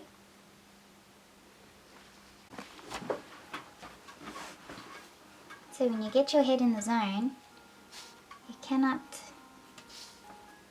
time has no effect on you.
Okay, so the PanPastel, I can see that it's moving around too much, so it's not going to get any darker than this until I seal it in.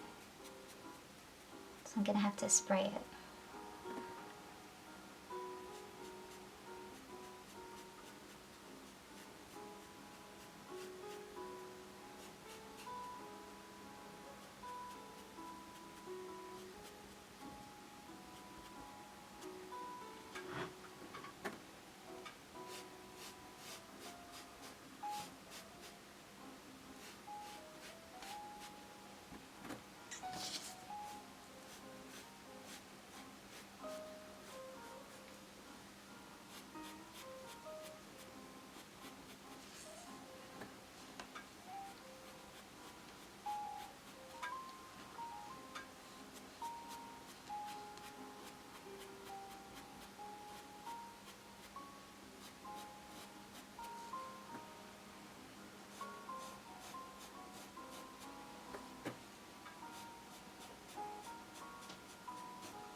Okay, cover everything and I'm gonna spray all of this. Oh, I'm gonna use some of the red iron oxide tint real quick for the snout.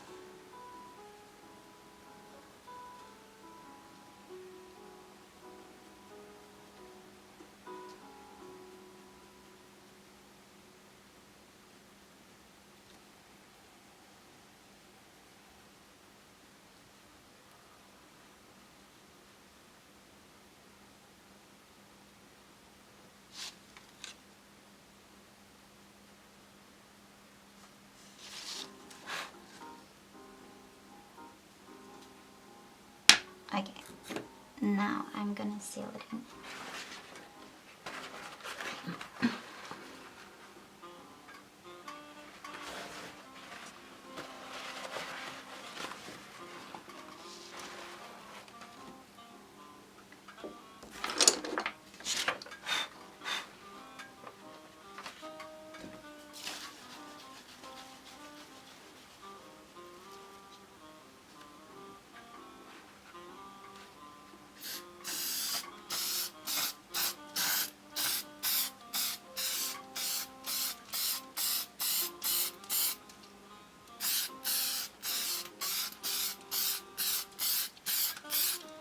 Okay, I'm just gonna step out for a second.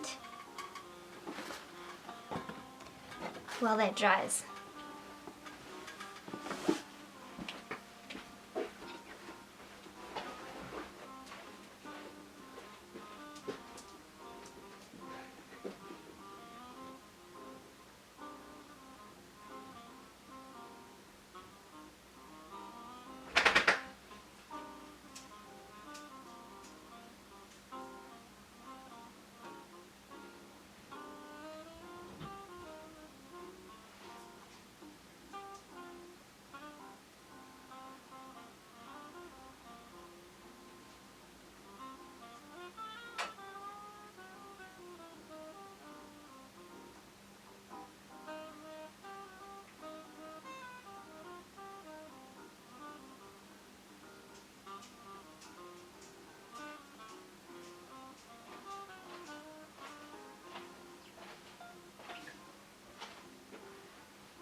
Thanks, Jody. I saw your link on the suede paper.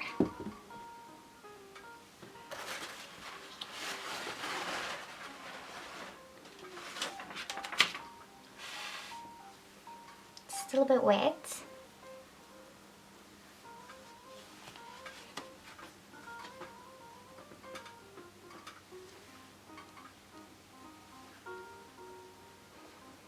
But you can already see where this is going. So just by establishing those values, it makes it so much easier to follow along.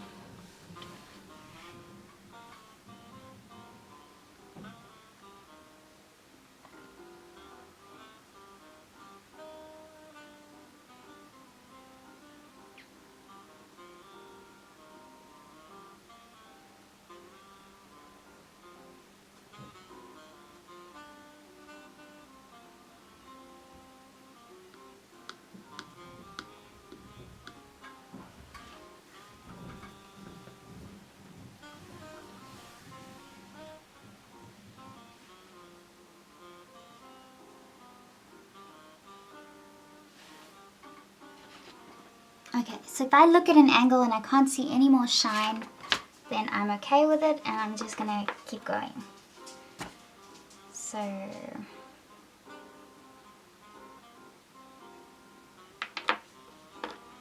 what to do next? Right. I might just focus on working from the left to the right. So I'm going to work on this area around the eye here.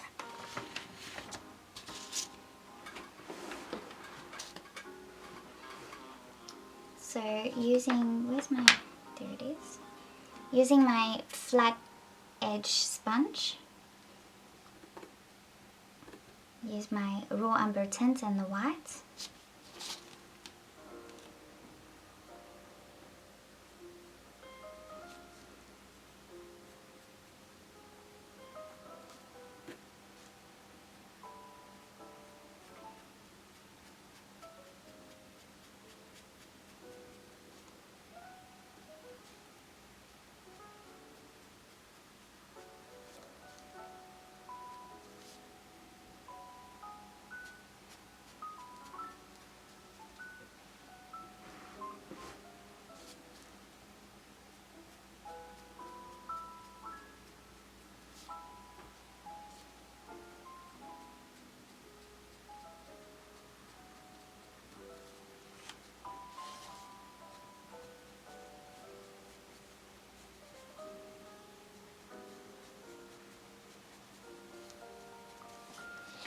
And I can see over here there's a bit of brown, so I'm going to use the umber.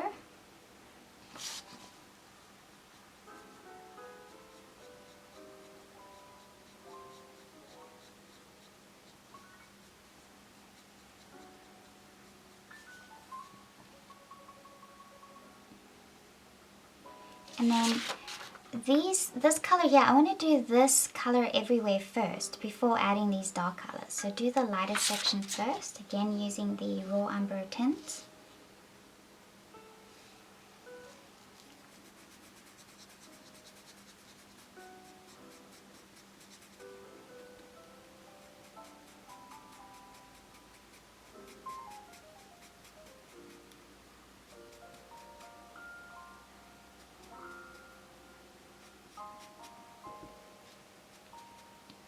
And I'm using the flat tip of the sponge.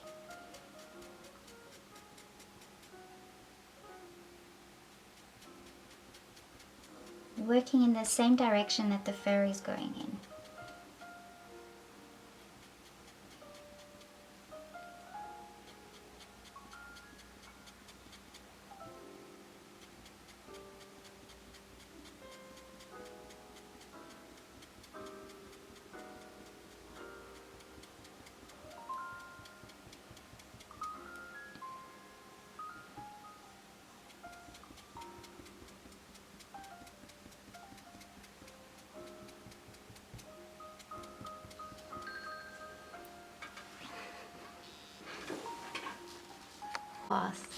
And it feels like it's only 2.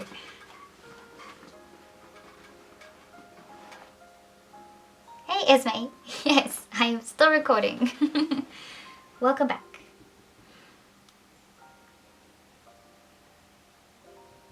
So there's a bit more brown here next to the snap, so I'm going to add the raw umber and the raw umber tint.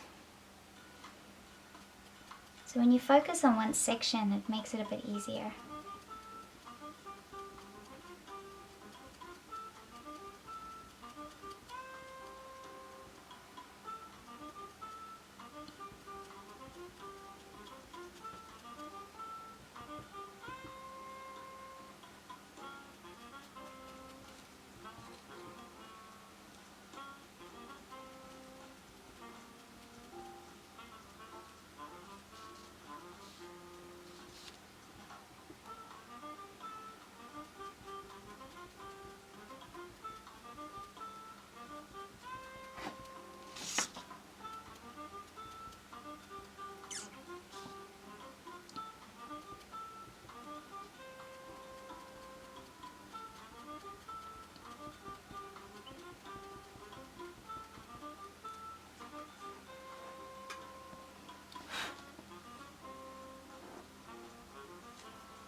I might fold this in half.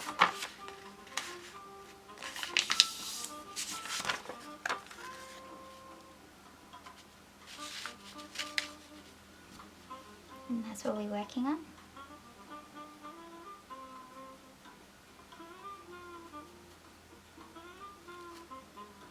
Doesn't help that my hand's over it, does it?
Okay, we need some other music here.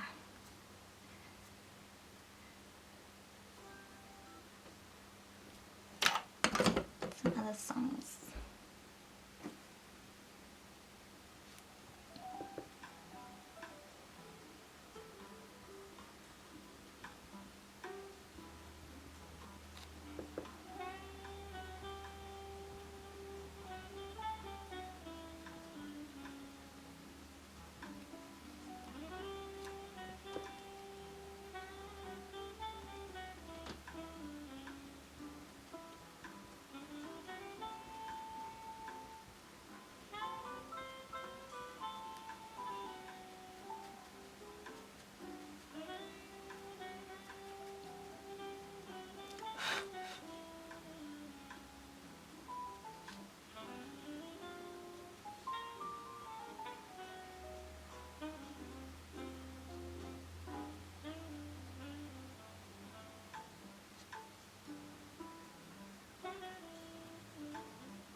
going too much to the center. I want to focus on this part.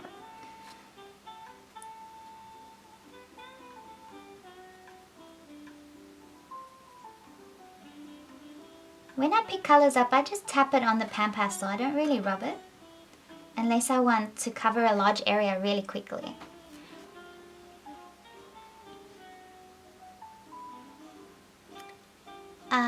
Esme's asking if I'm going to do the color pencils in, either the whiskers in color pencils or the brush and pencil titanium white. I'm going to use pencils.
And I think I can go for another 40 minutes.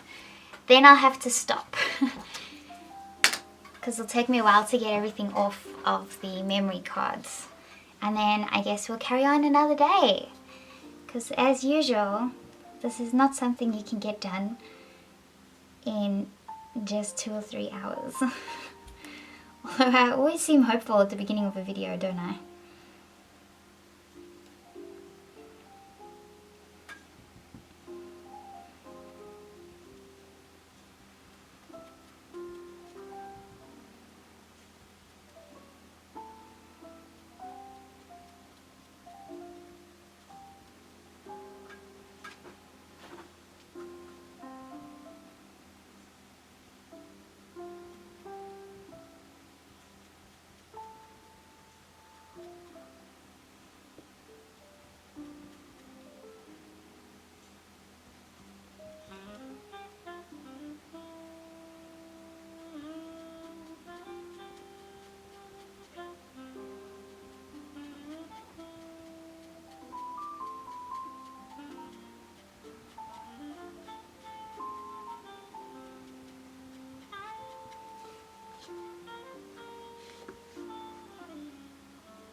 Esme's asking which soft tools do I like the most.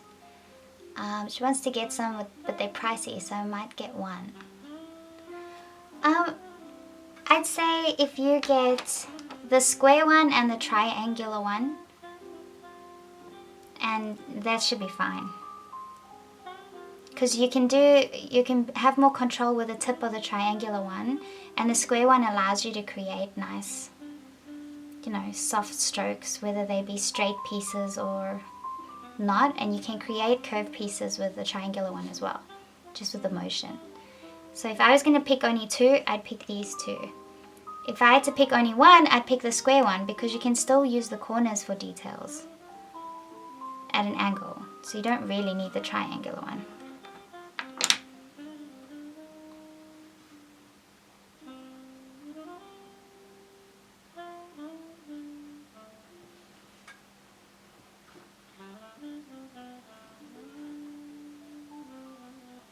Yeah, that's right, DJ. You just don't feel the time. When you actually have the time to sit down and try and relax and do this, it's very easy to sit here for many hours.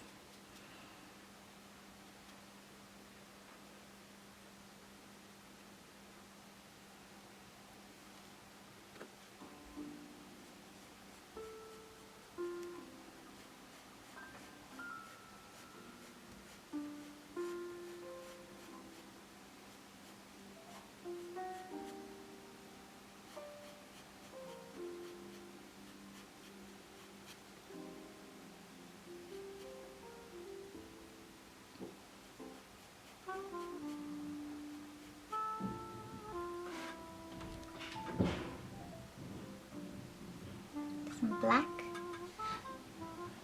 Oh, excuse me.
Just some areas that are black, or some pieces of fur, but the rest is softer pieces, lighter pieces, should I say.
eye. I'm going to use black just underneath the eye.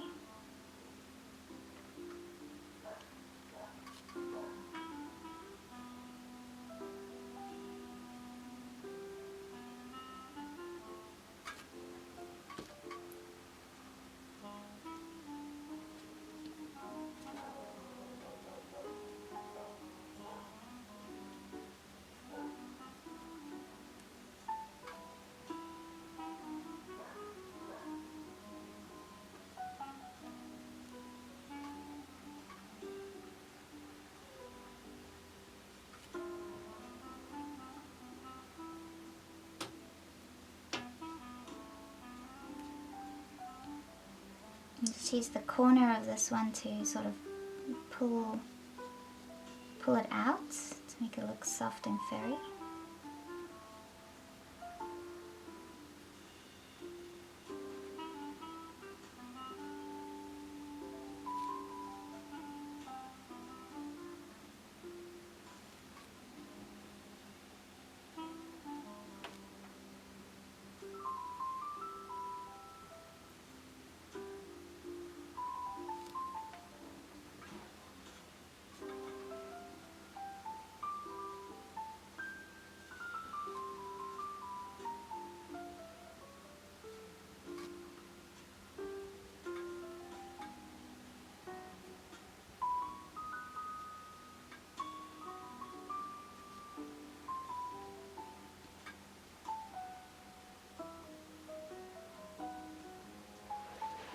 Then I'm going to dab some spots right next to it.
Okay. Now I actually want to finish this section off. So what I'm going to do, far out, I'm going to use my warm grey to sharpen that.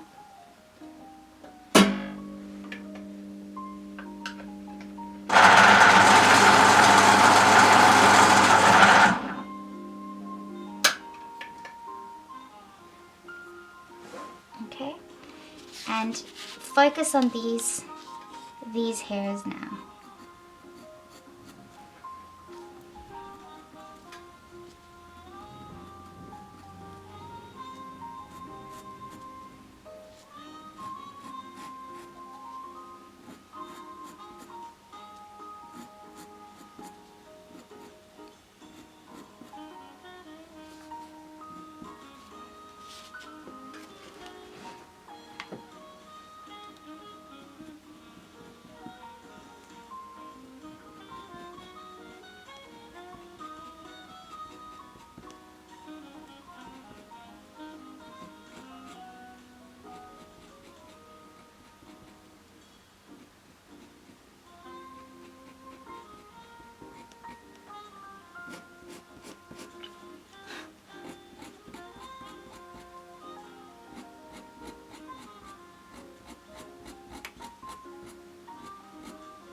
might just zoom in for you guys.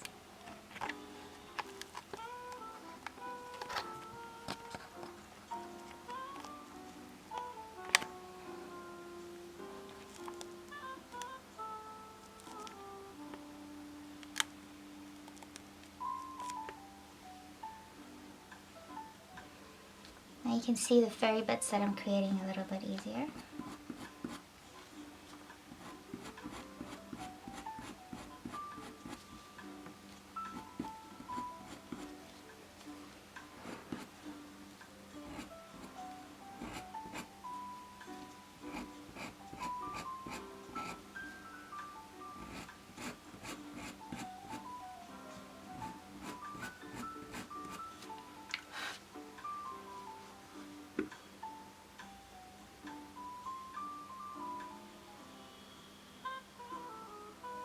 Hey Debbie.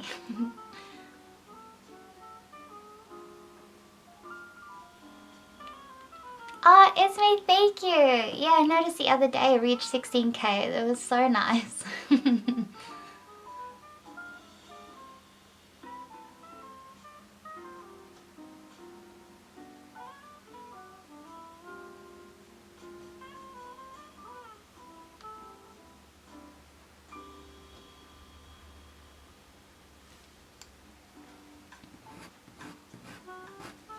So these are longer pieces here, so I'll create longer strokes.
Oh, seriously, Esme? 11K. Wow, I should actually check that because, yeah, you found me in November, didn't you, when I was doing a drawing a day for the whole of November? And then, wow, that wasn't a long time ago, and it was 11K. Thank you, just helped me realize that I reached something pretty cool.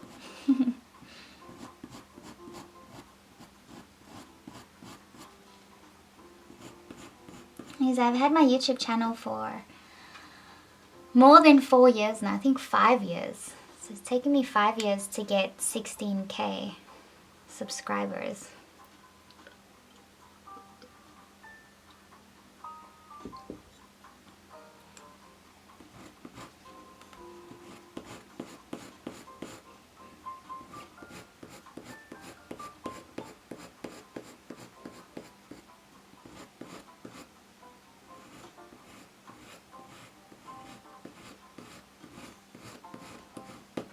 So the PanPastel has laid down all the colors for me. All my pencils are doing now is just helping me create that texture, emphasize that texture a little bit more.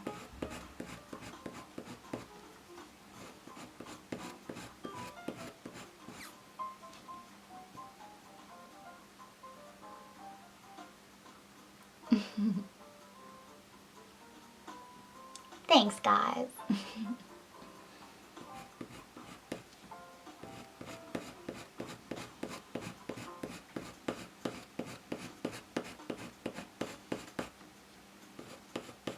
So it's getting softer towards the edges here, so I won't even bother with pencils over there because of how soft it is here.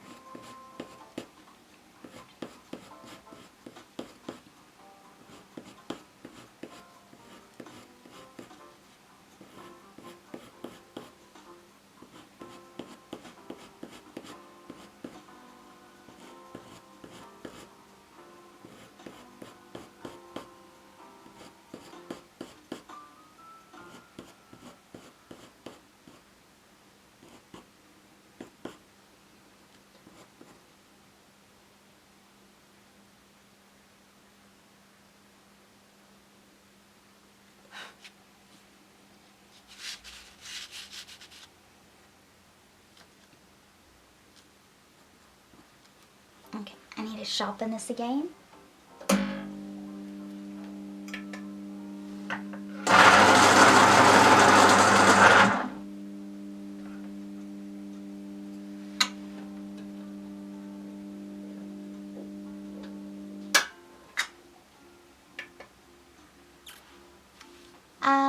Hey Wicked, yep, that's all sorted. I can do that.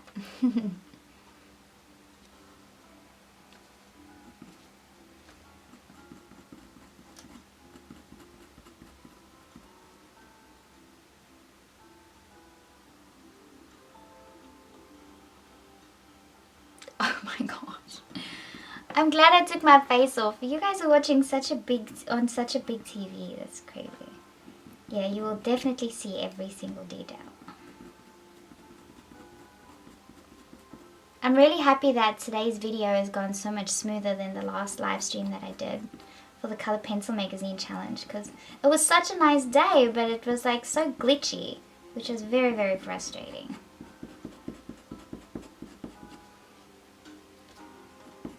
But today was good.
Okay, so there's a few bits over the eye here. Maybe not as curved as that, but anyway, we'll just do that for this cat.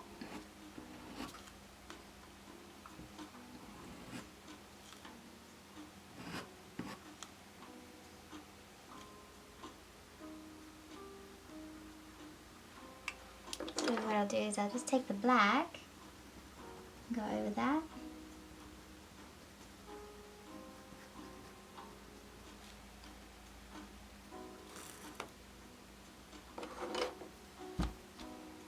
Brown, go over that.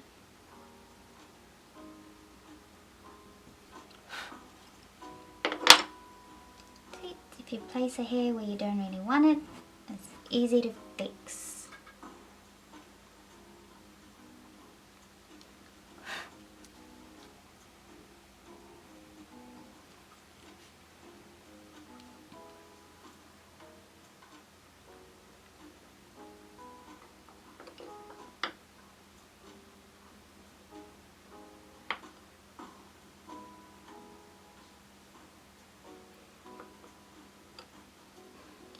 Okay, I want to add some of the walnut brown in some of these darker areas. So I'm just going to create soft strokes as if they're under those white areas that I already put down. This is going to help.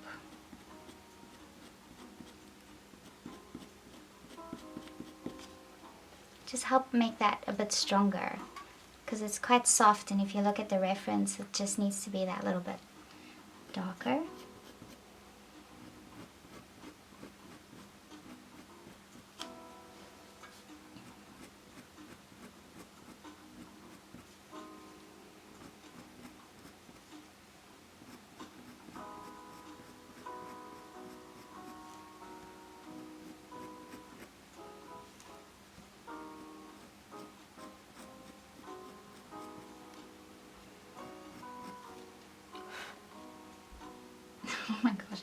blowing myself away with this. I'm actually really, really liking how this is turning out.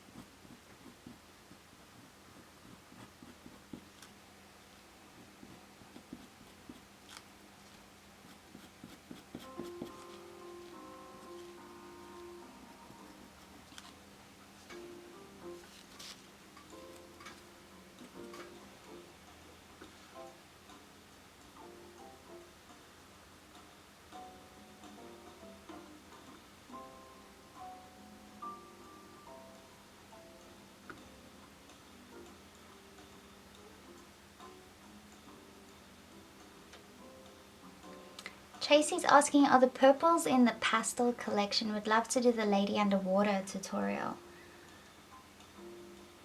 Are you talking about a specific pastel collection, or if you're asking if PanPastel has the purples? PanPastel's got the entire color range, so you can get any color. So if you look in their catalog, they should have there. They've got all the colors. So there's some pretty great purples in there that you would use in that tutorial. Is that what you mean?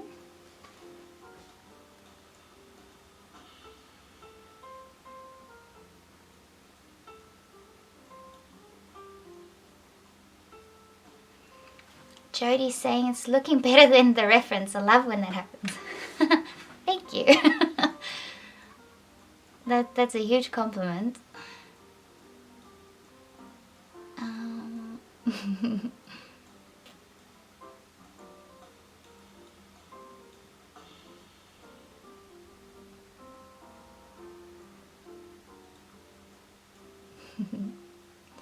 Theo is asking what pencil you're going to use for the white highlight. I'll probably use white. I'll use white. Oh, I don't know. The warm grey might even do, because that's what I've been using for all the light pieces of fur there. So the warm grey I might use for the whiskers as well. But in terms of this eye, I'm going to call it done. I'll just try and soften that highlight a bit with my white pencil.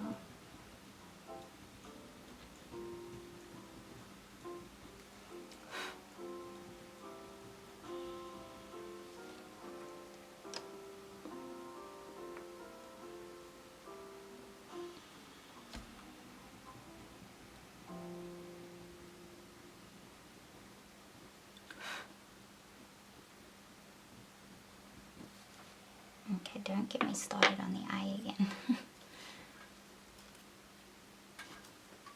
Okay, so I'm still using the walnut brown, number 177.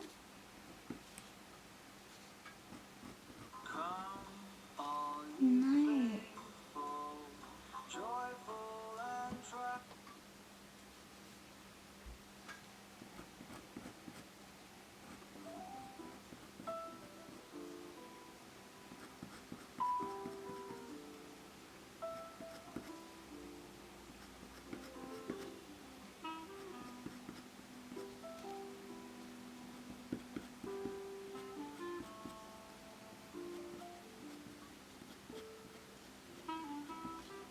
Don't know how I thought I'd get this done in one stream.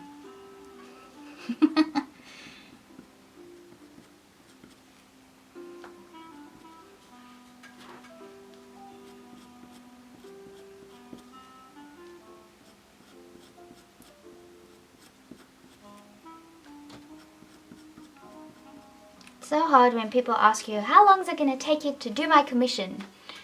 And then you're like, well, how am I supposed to know?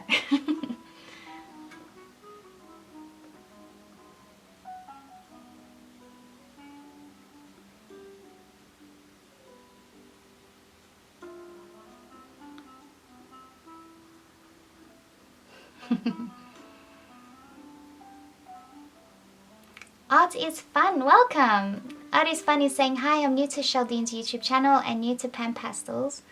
Her work's really amazing. I've been watching the stream since it began. It sure doesn't feel like 3 hours. Oh, thank you! Well, thank you for saying hello. Oh yes, sorry, Theo, it is the Faber Castell white.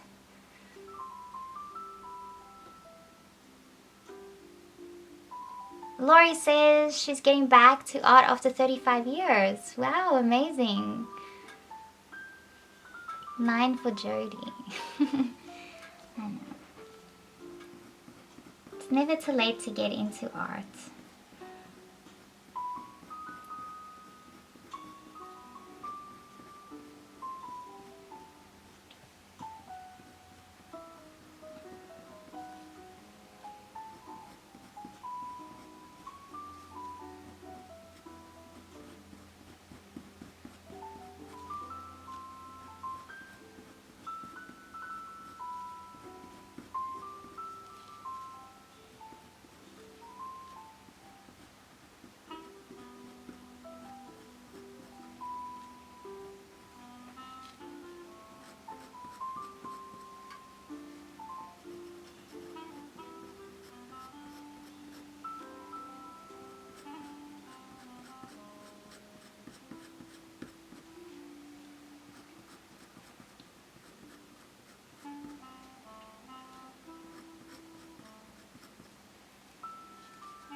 Okay, I might still take my warm grey and still create some strokes here.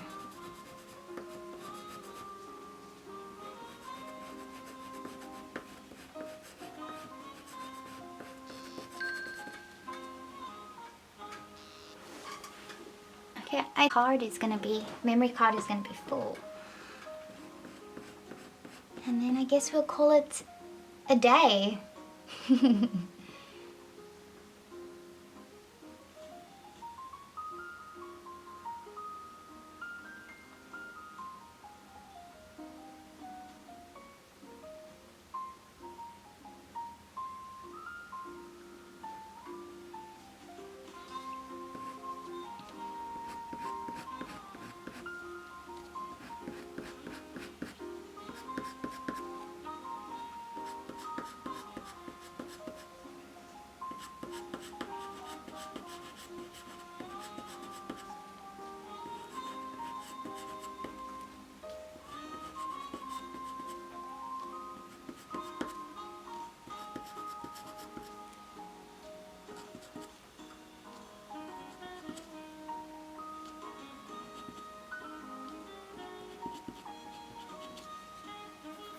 Okay.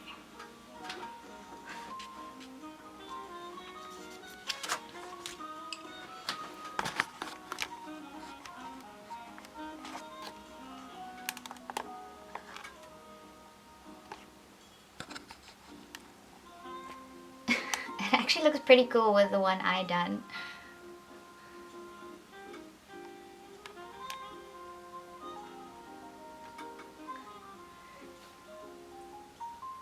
Yeah, it looks really good. So it's easy to see which section is done, but it's also easy to see how easy it was to do that. So we just, you know, layered with PanPastel like this, and then with the second layer of PanPastels, we just use the flat part of this applicator sponge just to try and add the colors a little bit more accurately. So we're just paying a bit more attention to just that section. And then when the time came to apply some pencils, we just used two colors. We used the warm grey 2 and the brown, and we were able to make it look really soft and furry and three-dimensional. So my cat is going to be a smidge more grey than this cat, if you have a look. So this cat's a bit warmer in tone. Mine's a little bit more cooler in tone, but that's also because I could add some more of my umber if I wanted to, but I'm sort of okay with that. I think it still looks good, and at the end of the stream it should still look really nice. So maybe I will just be a bit more conscious about adding the umber, the raw umber color a bit more to emphasize that brown. But otherwise I am very, very happy with it. The eye really pops out, which I like, and the fur, I'm in love with the fur. And the fact that I didn't use any solvent, and I didn't use an etching tool to get those fine hairs out, because you don't have to with this paper. It's pretty cool. So that being said as well, the paper that you use makes a huge difference on the outcome of your drawing and the approach to the drawing. So if you're going to use sanded paper, you can apply light colors over dark colors. You cannot do that if you're going to use watercolor paper. If you're going to use watercolor paper, you have to gradually go from light to dark. You can't go dark and then light on top. So these are all things that I'm focusing on in the new curriculum, which has already started in my student portal. So if you want to sign up, check out my website, sheldenefineart.com, and the student membership, it's $8 a month, and you get access to more than 300 hours worth of content. And then what we started in the beginning of May was the new curriculum, which you can check out on the website as well to see the breakdown of what the curriculum is. And we're going to go through all the papers, all the pencil types, oil, wax, watercolor, pastel, all that. And eventually, once we understand our materials properly, then we'll get into breaking down the anatomy of an animal and a human and so on. So you guys can check that out there. What else? I think I'm gonna have a lunch break. So it's 12:30 and I have to go grocery shopping. I've been procrastinating with grocery shopping so much because I hate shopping for groceries. I hate it. So that's what I'll be doing next. Go grocery shopping because there's nothing left in the pantry. I usually get my veggie order delivered, but that's for tomorrow. So I'll get my veggies tomorrow, but for today, I'm gonna have to get all the other groceries. Anyways, okay, so thank you guys for tuning in, and I'll see you guys next time.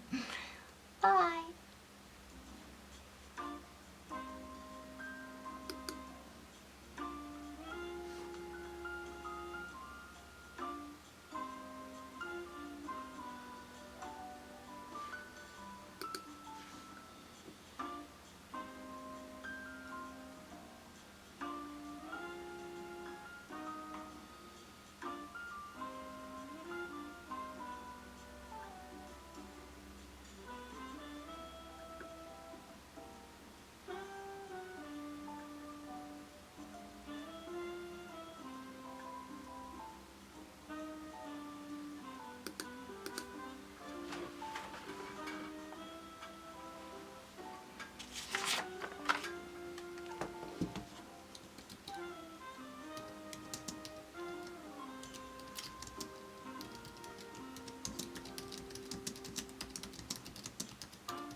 Hey guys, so I'm going to continue on now with part 2 of the PanPastel cat tutorial.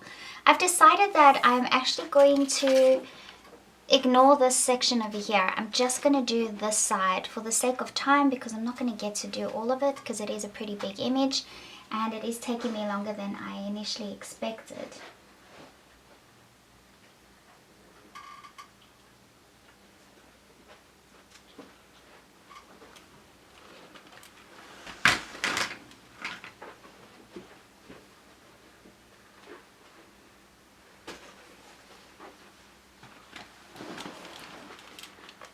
Sorry about that.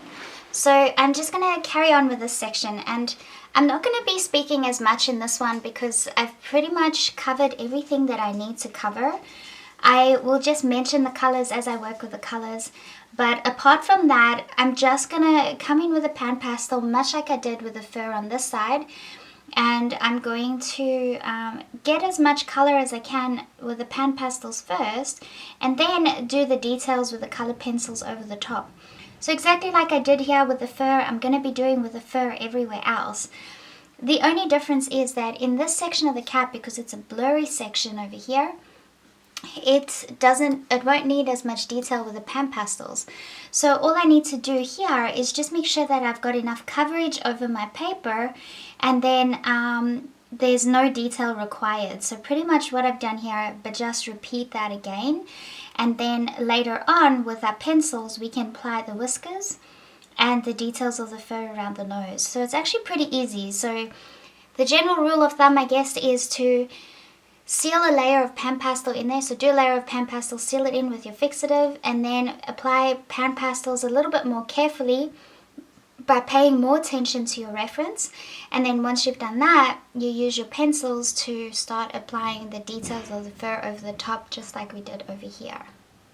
Okay, so I'm not even going to mention the colors because it's probably going to be time-lapsed. The most amount of detail that you guys will need will be the first part. So once you watch the first part, you should have a pretty good idea of the approach.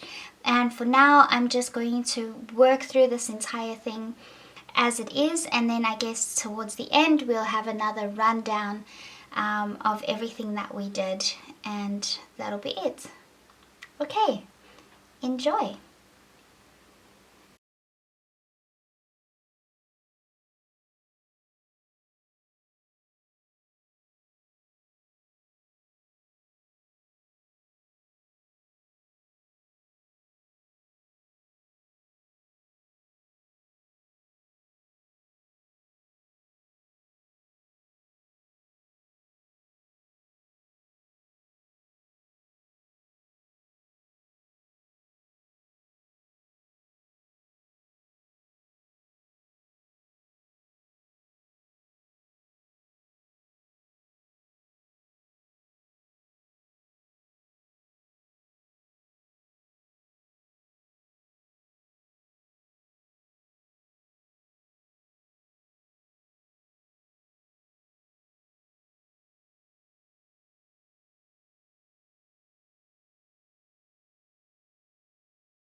Okay, great. So I feel like that is enough of an underpainting layer, or enough for me to go ahead and start adding the pencil details. So just have some whiskers here too.